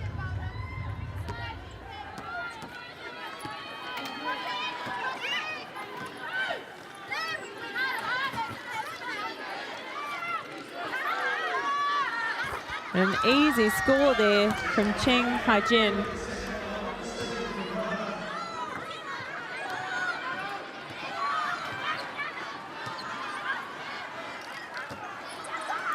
So what can Great Britain do to start getting some more accurate shots away? They need to focus on getting the ball inside. They've done it here. The crowd love it. So that's Hamer, Judith Hamer.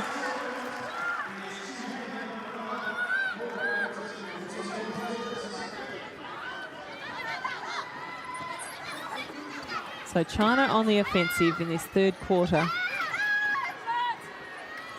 And that looked almost too easy, but the shot wasn't good. It was a missed shot from Ding Mingju. Great Britain looking to get more swiftly back into their offensive play and not give the Chinese defence a time to get set. Oh, and that's a bad miss.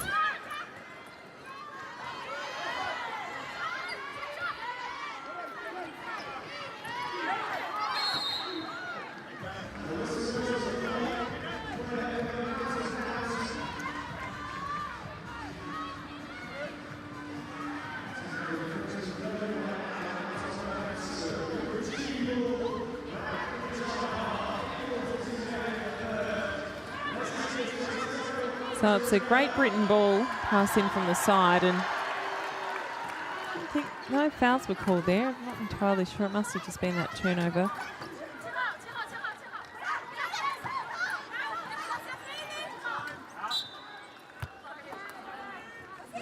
So a foul, and Great Britain will go to the line for 2 shots.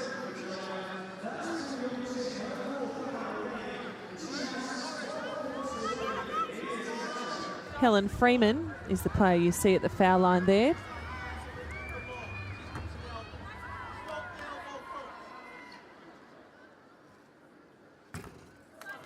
She misses the first.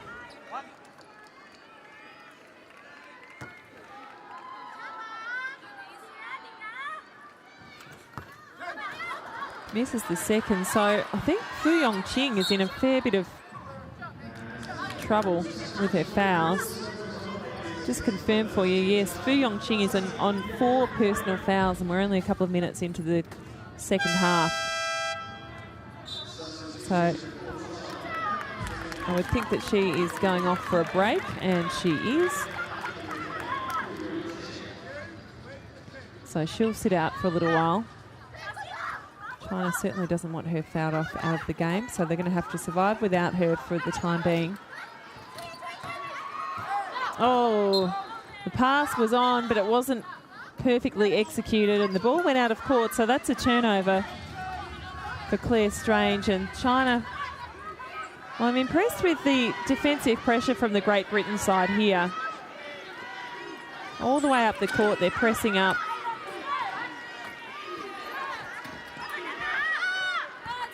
A nice shot there from Cheng Haijin.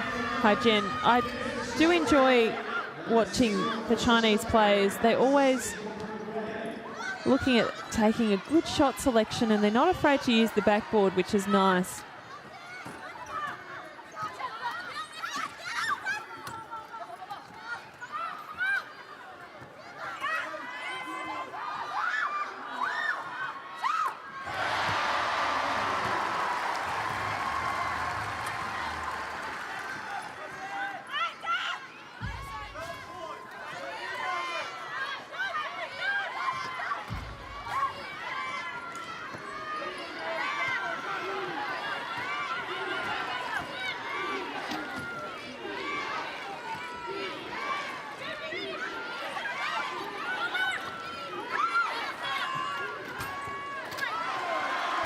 So a lot of intensity here. 38 plays 24. 7 minutes to go in the third quarter.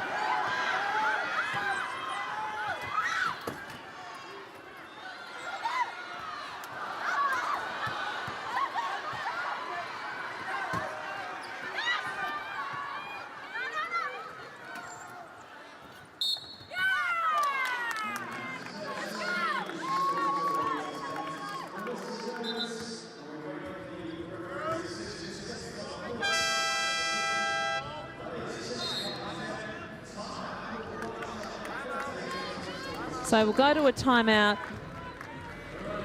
So Cheng Hai-Jen drew the foul, but it's only her first personal foul, so not a huge problem there. Everyone clapping, everyone cheering, and everybody singing. They are the rules. It says it on your ticket. I've explained it before. So let's go, DJ. Right, let's see it clapping in number 22. I'm telling you, get it right every offense, you're going to score, and we'll bring it back to 8 and 10 and 2. Let's go.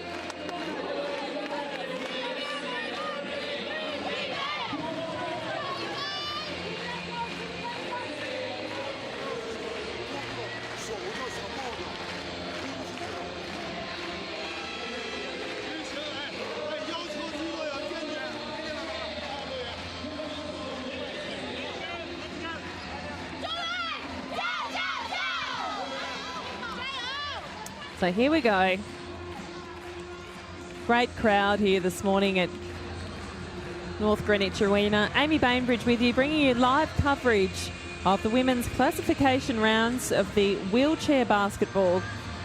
And we've got a good match on our hands. It's been playing with great intensity. What can Great Britain do with the home crowd behind them? Well, they certainly need to improve their shooting percentage if they're going to even get close to this Chinese side that's been so accurate.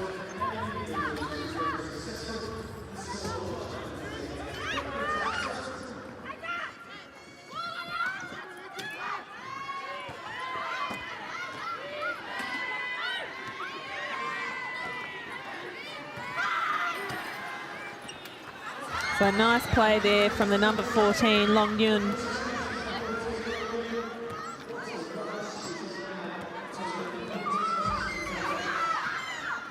Long Yun has 11 points to her name at the moment. And look, Great Britain's shooting percentage is dwindling now down to 34% compared to 58% for the Chinese side. It's Great Britain. Very clogged up offense. Probably like to see them try and play their players outside the three-point arc and just try and create a little bit of space for some cutting, because they do have a reasonable size of players on the court. So just start to try and mix up things a little bit. If they're not getting their shots in, they just need to keep getting inside the paint and getting those high percentage attempts away.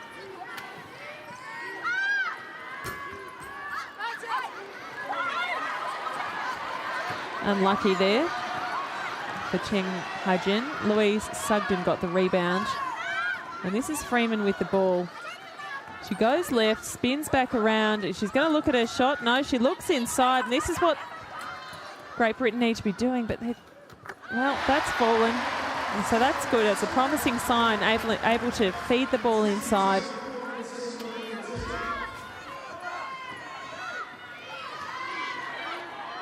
Almost looked for a moment there like it wouldn't drop.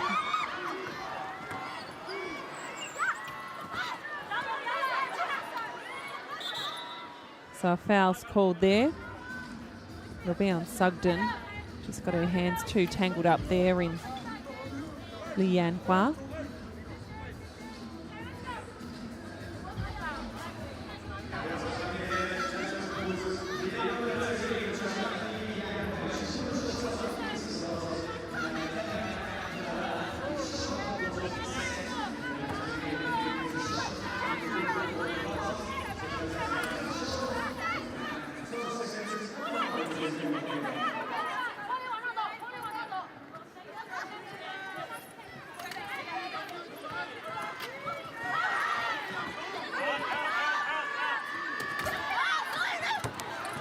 So shot didn't fall for China, and it's good rebounding from Great Britain. The crowd urges them on. They'd like to see a score here.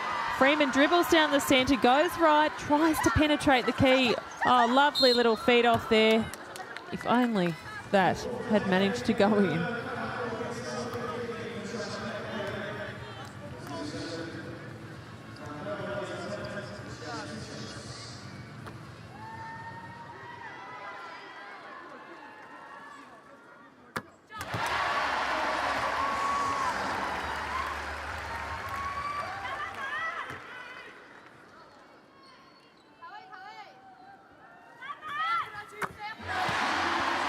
Deficit now 12 points.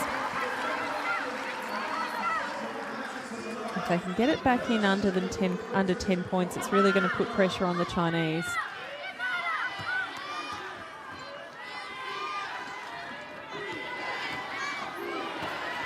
So this is Peng Fengling with the ball, passes off to Long Yun.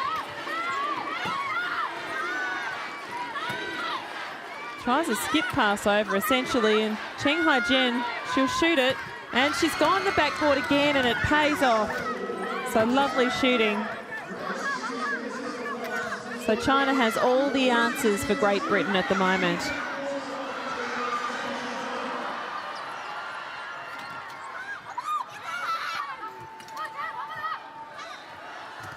Nice feed in there again. Great Britain unable to finish off under pressure.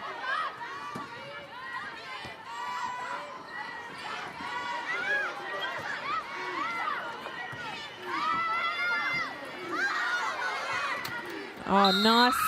Very nice indeed. And the 2 points will count. So China just playing this lovely game inside at the moment and able to make these shots under pressure, even when they're getting bumped around in their chairs.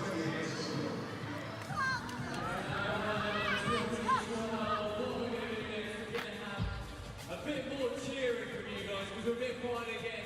My guys over here, you've still got your roles to play, okay? But what we're going to do is something called the clapometer, okay? What we do, we put the clapometer on the screen and you cheer for as long as possible. Switch. You've got to keep switching. If you've got them on points and all points down, make come back and outside. Come back all the time now. Let's go again.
Oh, lovely pass off there. Can they make it this time? They can't. So frustrating. A good follow from Conroy, but very disappointing for Great Britain.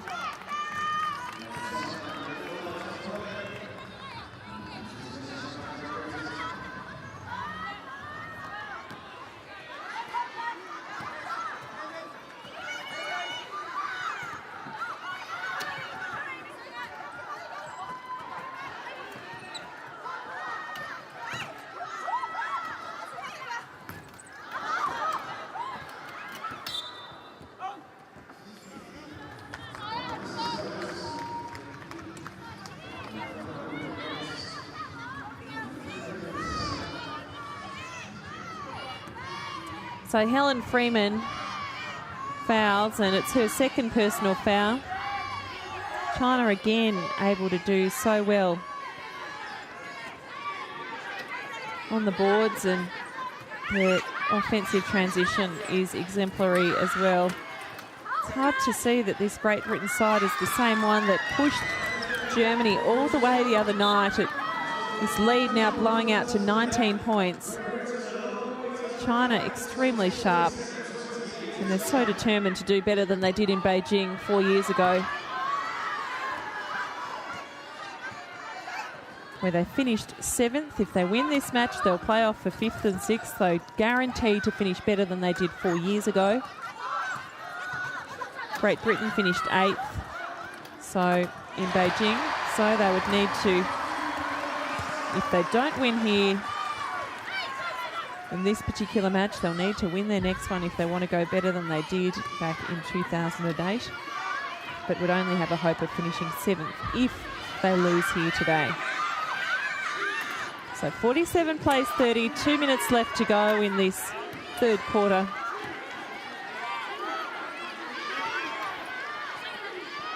China's ability to move the ball around quickly is causing problems for the Great Britain defence.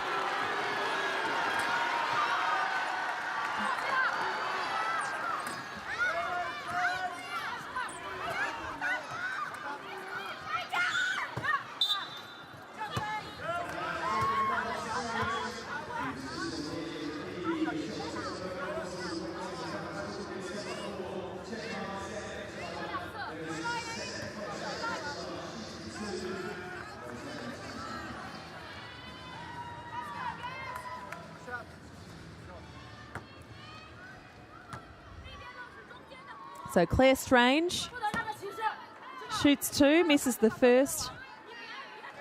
Cheng Hai-Jen not in too much foul trouble, just the 2 personal fouls.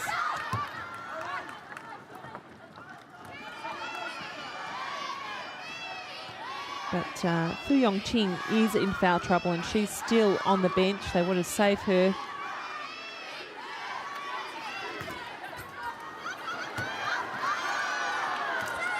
So another offensive rebound for China. They'll get the chance to run their offense again. So much talk going on. They've sealed in. No, there was no score. 3 seconds called.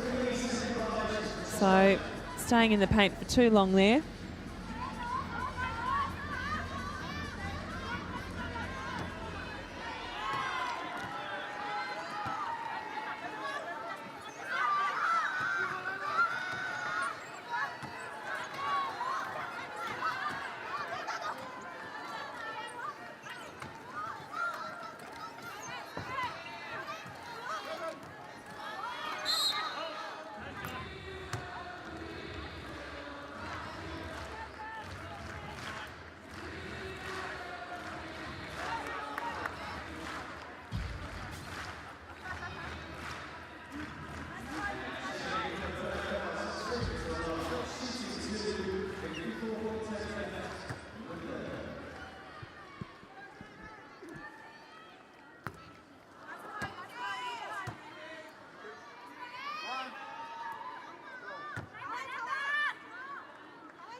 So finally making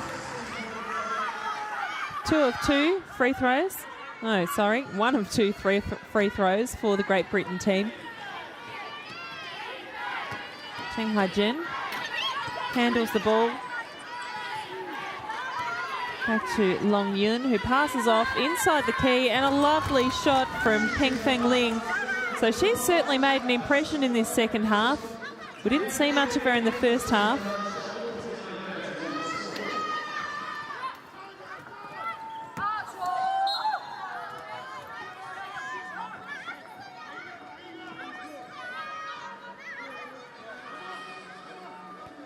But China not really opting to rotate through their bench very much. In fact, there's 1, 2, 3, 4, 5, 6 players that haven't had a chance to make a contribution. In contrast, there's only 2 players on the Great Britain bench that haven't been on the court yet. So fatigue may end up being a factor in this match, but at the moment, 18 points the difference.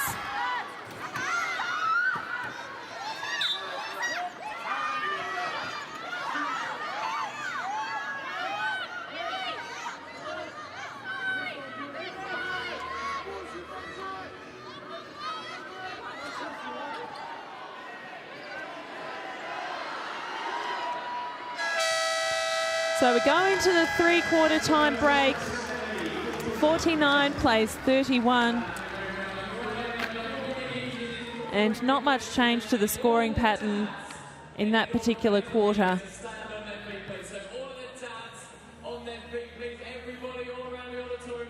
Although I guess, you know, China, well, they still outscored Great Britain in that quarter, but only by 4 points instead of 7 points in the first two quarters.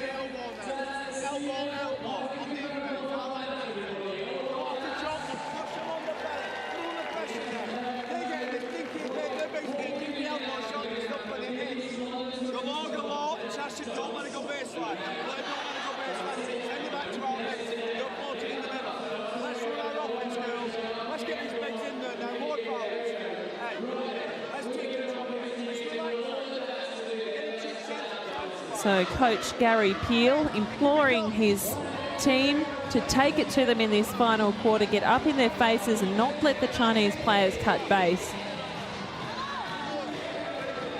But look, as we've seen, the Chinese players have been able to score from right around the court, not just on the baseline. Not a very good shooting percentage from the free throw line for Great Britain. That's disappointing.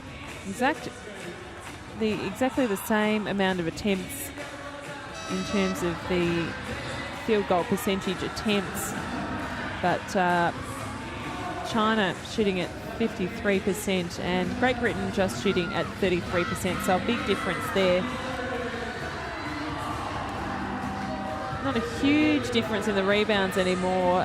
29 in total to China and 23 to Team Great Britain.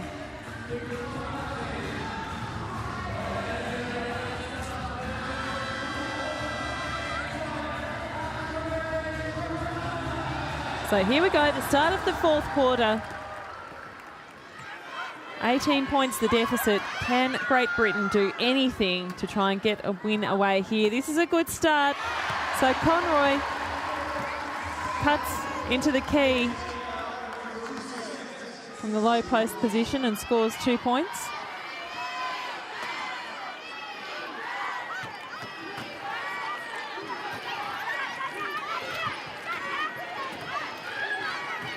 So they're going to try and force China to try and start taking some shots outside, but, well, that woman, Cheng Hai-jen, is managing to find her way into the paint regardless, and she's so accurate with her shooting.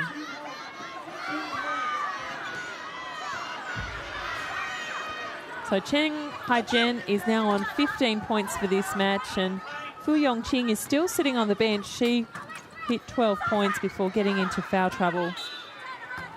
And Long Yun is on 11 points for China.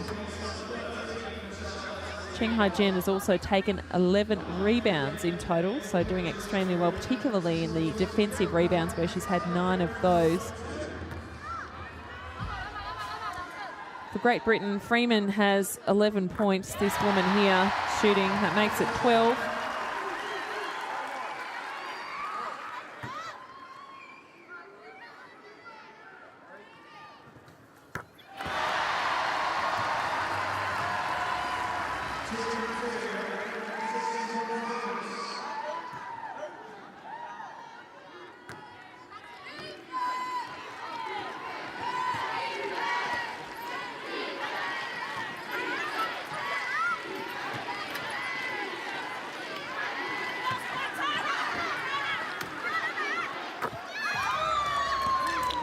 So again, she's just so lethal anywhere in the paint is Cheng Hai-jen. The shooting accuracy is extraordinary.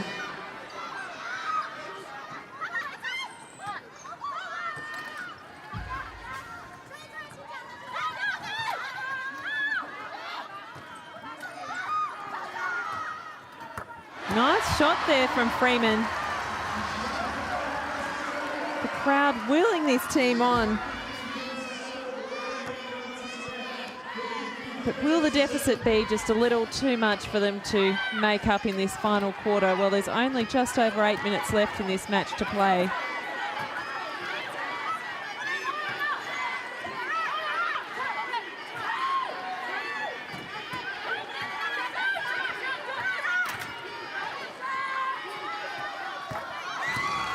great shooting again. Long Yun is the athlete this time. So the players on the court really backing each other up and sharing around the scoring, but not a huge rotation through the bench. But here we find Fu Yongqing is back on. And hopefully she'll be able to stay on for China for the bulk of this final quarter and not get fouled out. Team GB just need to find a way here. So setting a screen, but the switch was on almost instantaneously. So Conroy has the ball, tries to score, but had two defenders on her. It was a difficult ask, but GB will have the possession here.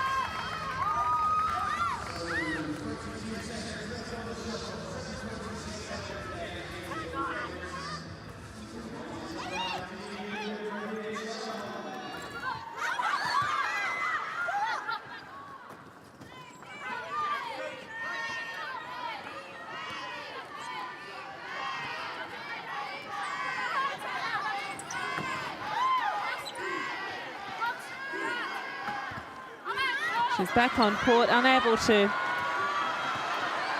shoot that score though. However, Freeman puts a bit of pressure on, but the numbers are there from China. 4 defensive players had made it down the court before she really had a chance to look at her options. But nice shot there from Freeman.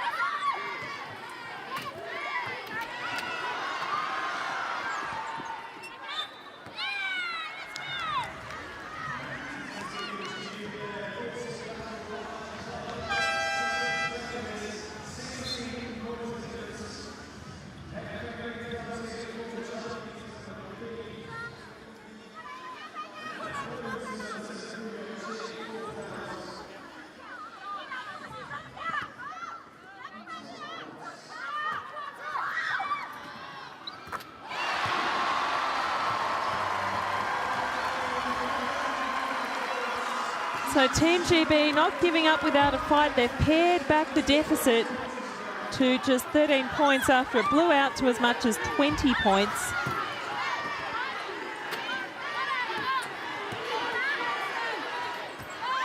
And China unable to answer on this particular occasion. And gee, the crowd, such a big factor in this match. Freeman looks at her shot again. Can she make it? She can't.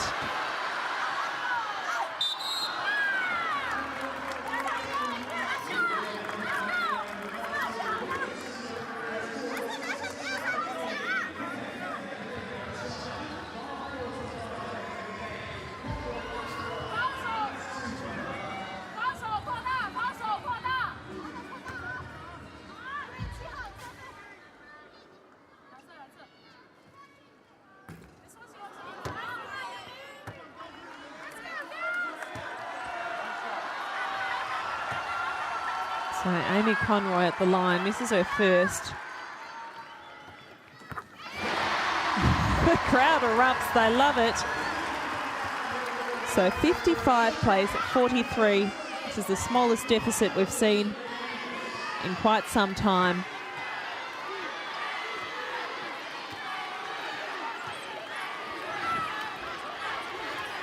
Can China hold on to this lead? 5:30 to go in this final quarter, and the shooting is still hot.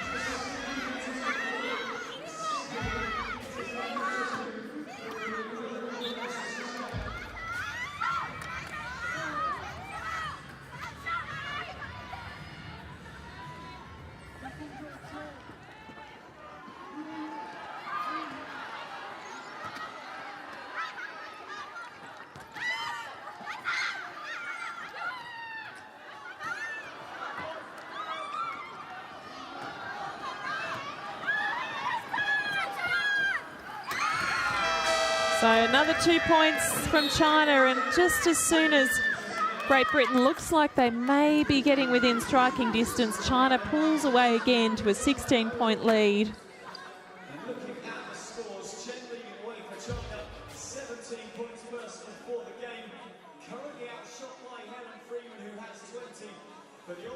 difference between the two teams. The backup scorers, the Fu with 12, and of course,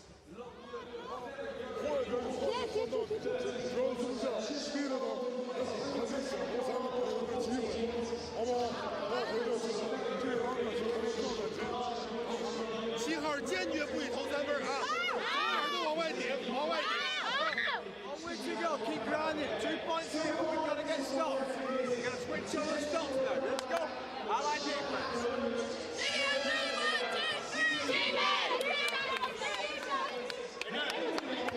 So the Chinese coach there saying to look out for number 10, Amy Conroy. It's a rough translation for you of what he was saying, and put pressure on her. This is Helen Freeman, 20 points for the match so far. She has played well for Team GB, but we need others to step up as well. Turner with the ball. Passing down the court, trying to break a press here. Freeman again. Searches for the free player as she's double teamed, and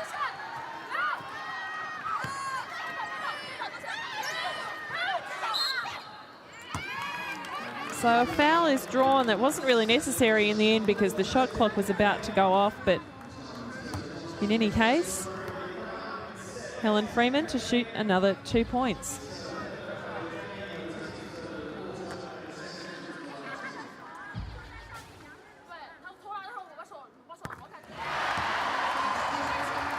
She makes the first.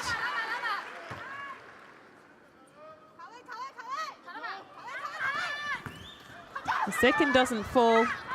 China gets the rebounds, and 4:30 left on the clock in this match.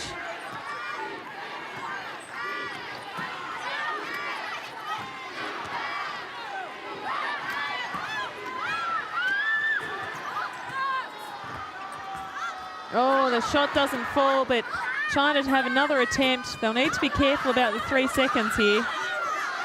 They rush out of the key, and that also has the added effect of spreading out the offense again.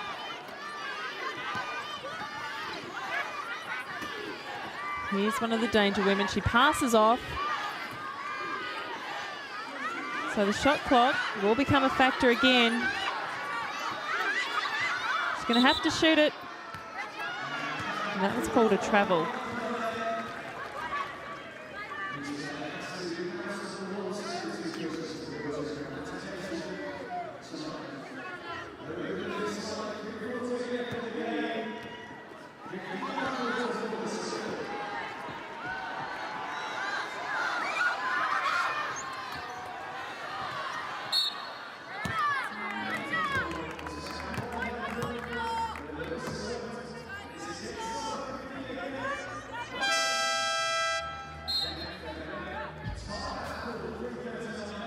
So we've got a timeout called by China. 59-44, China in the lead, but it's by no means comfortable. Great Britain is fighting all the way, and if we have a look at the scoring patterns at the moment, the top scorer for China is Cheng Haijin, but she's receiving some great support.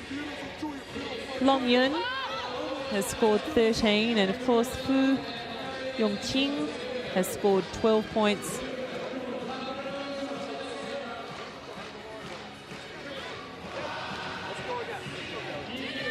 We've also got Deng Mingju, who's scored 8 points as well. So reasonable spread of scorers from the Chinese side. If we look at Team GB, Helen Freeman has scored 21 points for the team, but Amy Conroy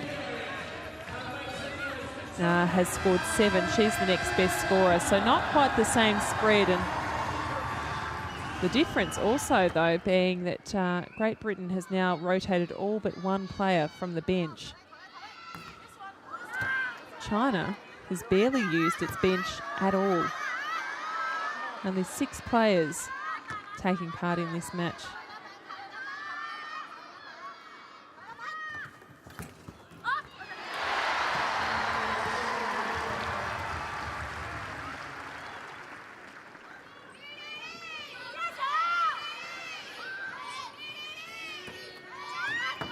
Oh.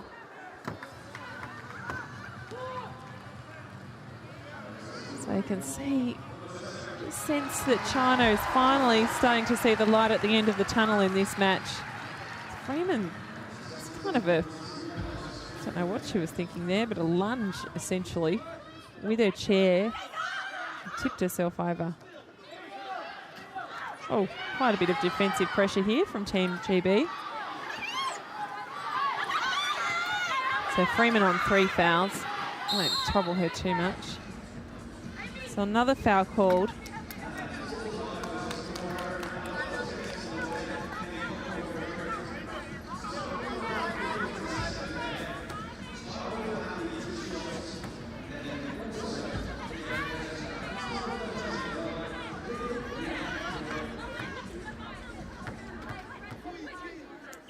Lian Hua is to shoot. So it was called an unsportsmanlike foul on Amy Conroy.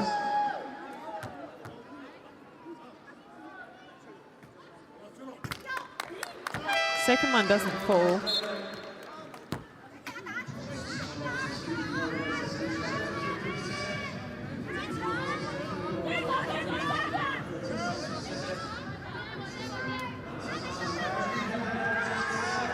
So Amy Conroy to sit on the bench.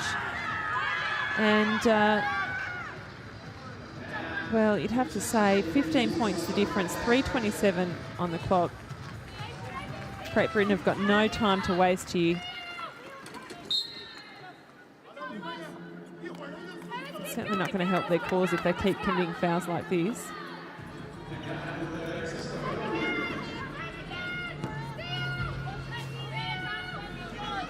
Foul was on Laurie Williams. Her first foul.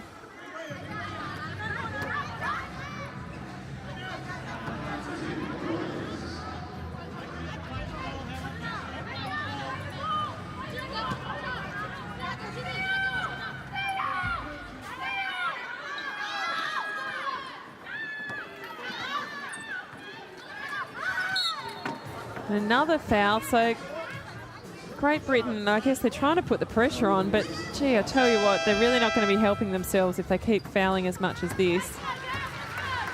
It's not getting them any closer to their scoring end. So Grady in this instance, and they'll go to the line again. So we know that China's been accurate from the free throw line, so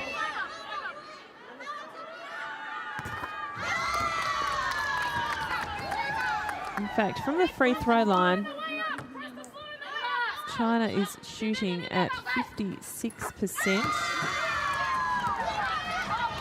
Sorry, I'll just update that. So 60%, 75% in the third quarter. It was only really in the first quarter they shot at 33%, but since then they've done a lot better from the free throw line. So Great Britain needs to stop committing fouls, that's for sure.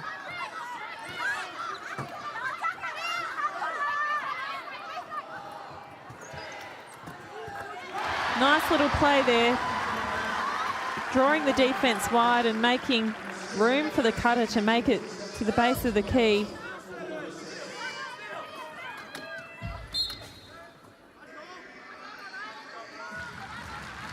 And I believe, with all these fouls being called, that China will go to the line yet again.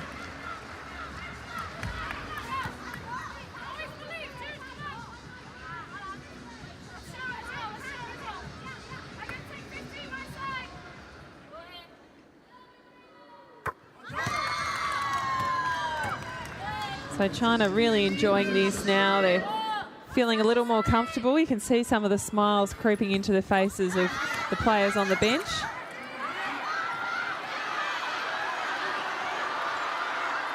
So Freeman steadies herself.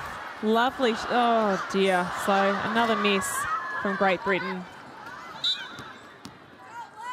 And that unfortunately has been the tale of this match. Just far too many missed shots from Team GB.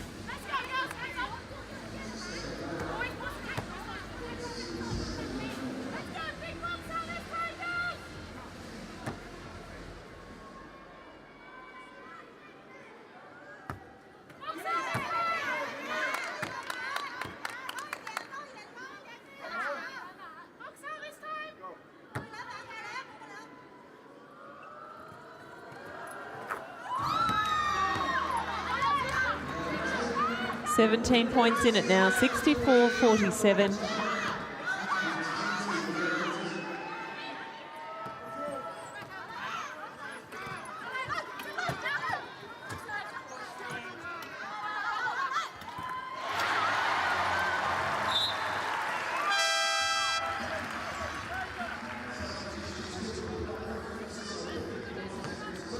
So another 2 points on the board for Team GB. Claire Strange scored there.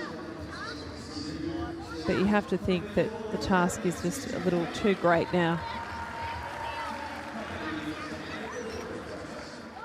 Interestingly, Great Britain have actually been outscoring China in this final term.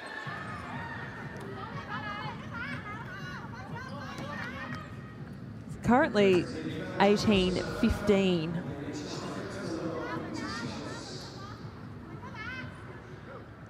Some aggressive defence there from Strange. So Peng Fengling shoots and scores.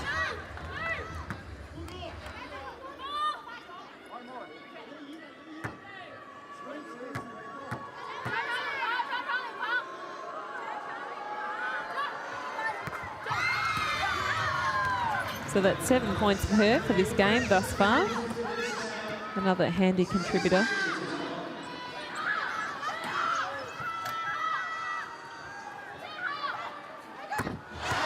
Oh, it's a three-pointer.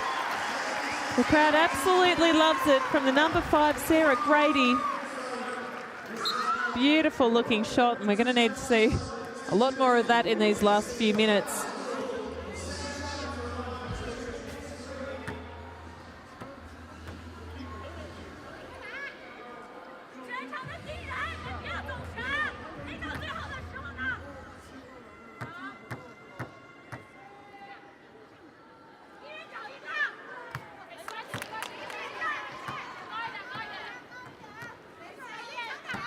So Sarah Grady fouled Peng Fengling.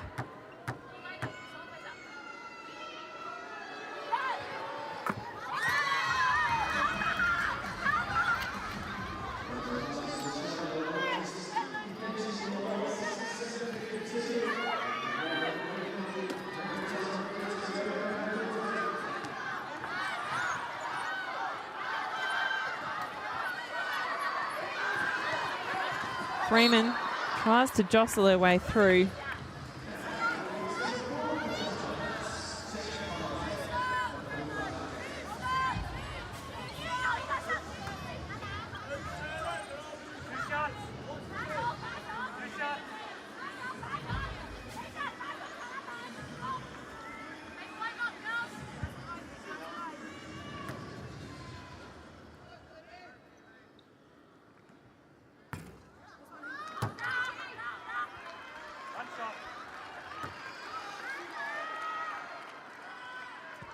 Freeman has 21 points. Make that 22 for this match.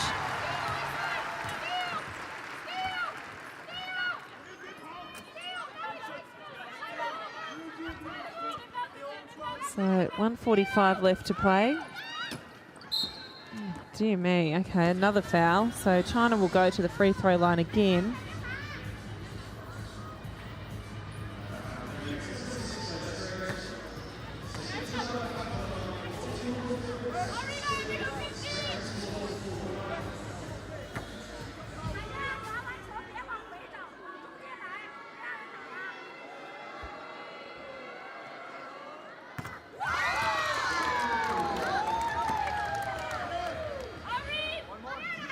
Play Strange on 4.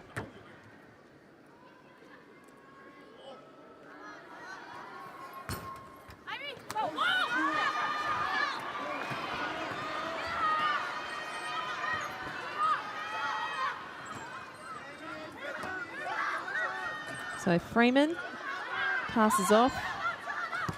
Oh, and it's another three-pointer. So finally, right when it's pretty much too late, Great Britain starts firing. Sarah Grady. It's her second three-pointer. She's hit 2 in a row.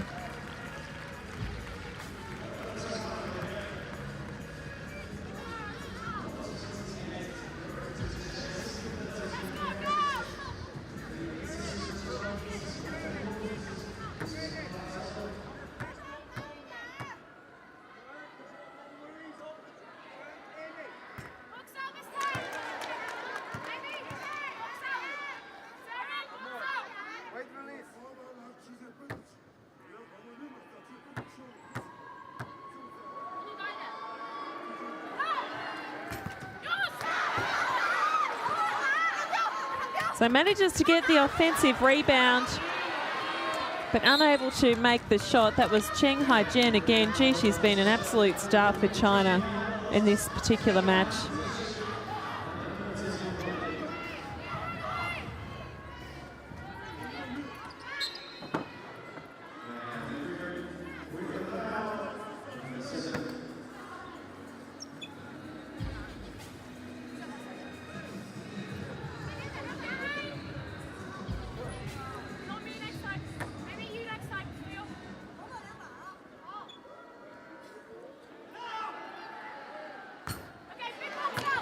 So the first free throw is short for Cheng Hai-jen.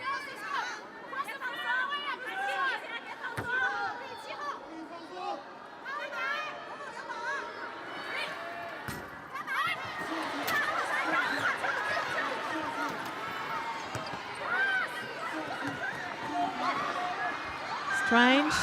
Oh, thought it might have been a cross-court play, but in the end the foul was drawn. So this is a very long final couple of minutes in this game.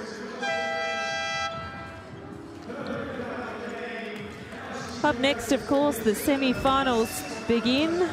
Australia and the United States will be next in about 35 minutes' time on North Greenwich Arena. And then after that is the Netherlands and Germany semi-final.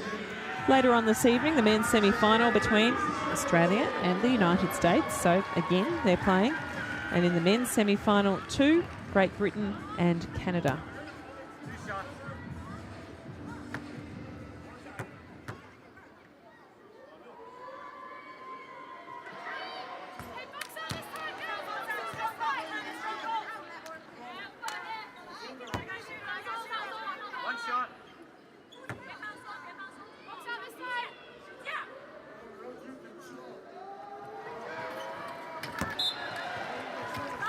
So misses the rim entirely, and it'll be Great Britain's ball. So Great Britain calls timeout. 12 with a minute to go on the clock. 13 points. We can still make a bit of a difference in the crowd here in the North Greenwich Arena. What we're going to do now, we're going to do a Mexican way with a bit of a difference. It's just slow Take a ball, then come back down to the three.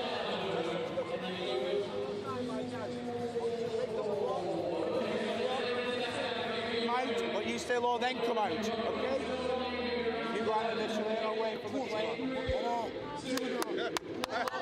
1分钟最后对谁也不会松啊！不许打那没出息的球，咱们啊，赢是赢了，但是不能这么打。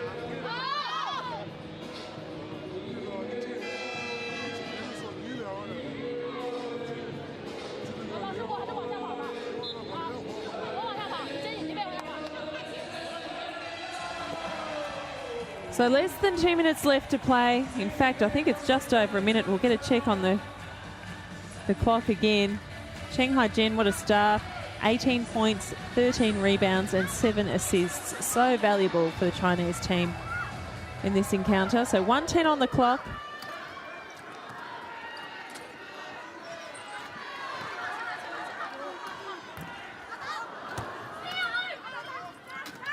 Oh, and a foul again. So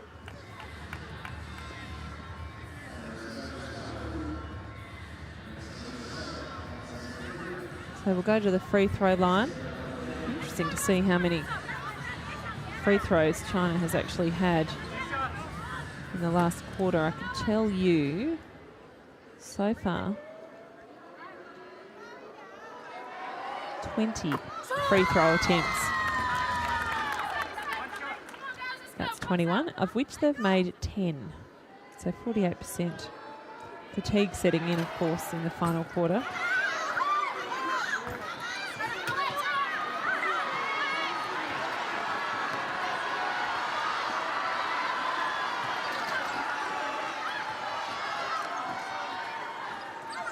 So less than a minute to go now.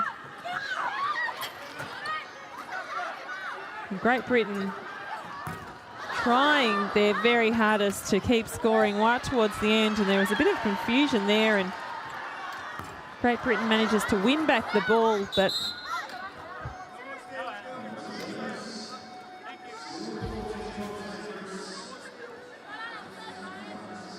So poor old Peng Feng Ling got a ball straight to the face. So here we go, back to the free throw line again. As I mentioned, 22 free throw attempts compared to 10 this quarter. So it just shows you how much Great Britain is fouling in this final quarter. And the free throw shooting percentage has dropped a bit. They didn't really have many in the second and third quarters. But also with fatigue setting in.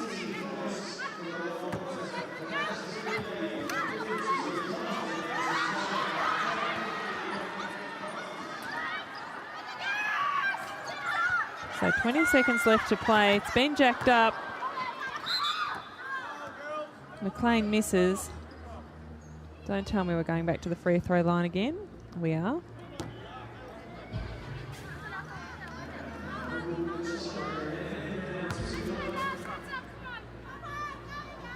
So Great Britain is now up to 25 personal fouls for the team in tally, in total, in contrast to China's 16.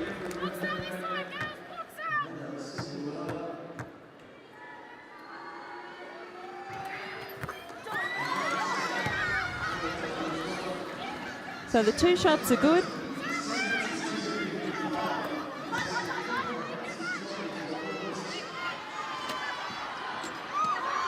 Steal back from the Chinese players.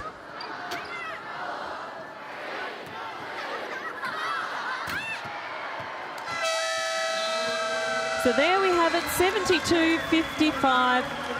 The difference was China's accuracy.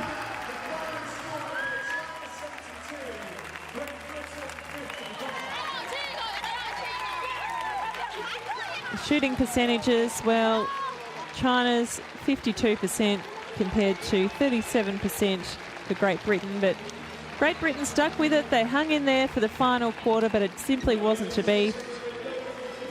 In fact, the final quarter scoring, you may be interested to know, 23 was China, 24 was Great Britain, so they certainly performed well, and it was a much higher scoring final quarter than what we'd seen previously. So 72-55, that means China will now face Canada in the playoff for fifth and sixth. And Great Britain will play Mexico for 7th and 8th.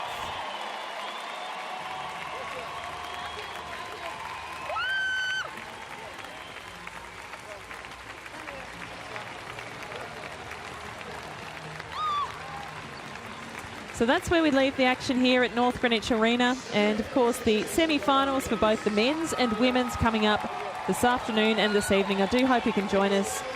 My name's Amy Bainbridge. Thanks for being with us for this broadcast.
Arena, are you ready for some wheelchair basketball?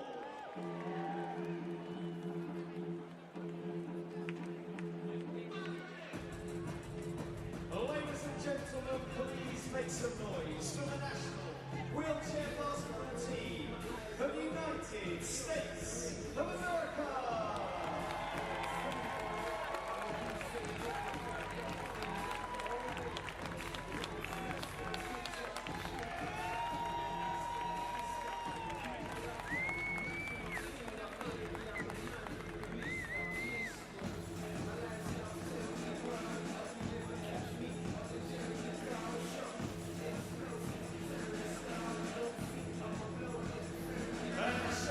Appreciation for the national wheelchair basketball team of Australia.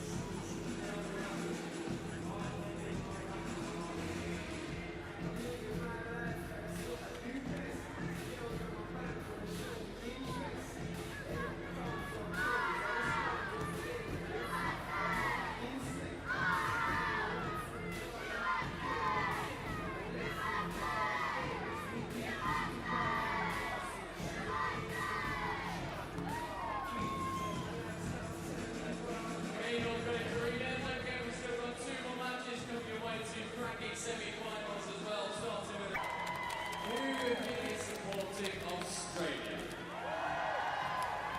Diego Lopez goes, wow! It's very pretty down the bottom there. Lovely work, North Greenwich Arena. Right and now we can hear from a few Olympians who's sharing their thoughts on the Paralympic Games.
Playlist I listen to in the morning of a race, and I kind of get like more and more hyped up as the playlist goes on, as it gets closer to race time. Certain songs I just can't even listen to unless I have racing because it's making me too much.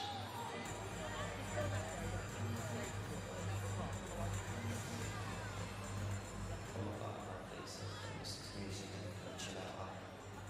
My team members are there obviously because they're not someone racing in different events or competing in the field events. So I just have a little bit of banter with them and try to relax that back really. Just sit at the track or sit outside the tent or wherever we are and just watch the athletes warm up and just sort of sucking in that little bit. I'm not superstitious, but I ate at McDonald's at McDonald's right before I broke my first world record. And now if I can get a McDonald's like McDonald's before a race, I will drive out of my way to get a McDonald's. It's immensely strong because it is nerve-wracking, your heart is beating so fast, and you almost like shoot the thing when you're waiting to go out there. You can't think that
the USA. Who else thinks the USA are going to win?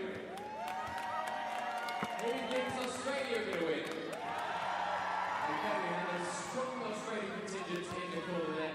We are loving your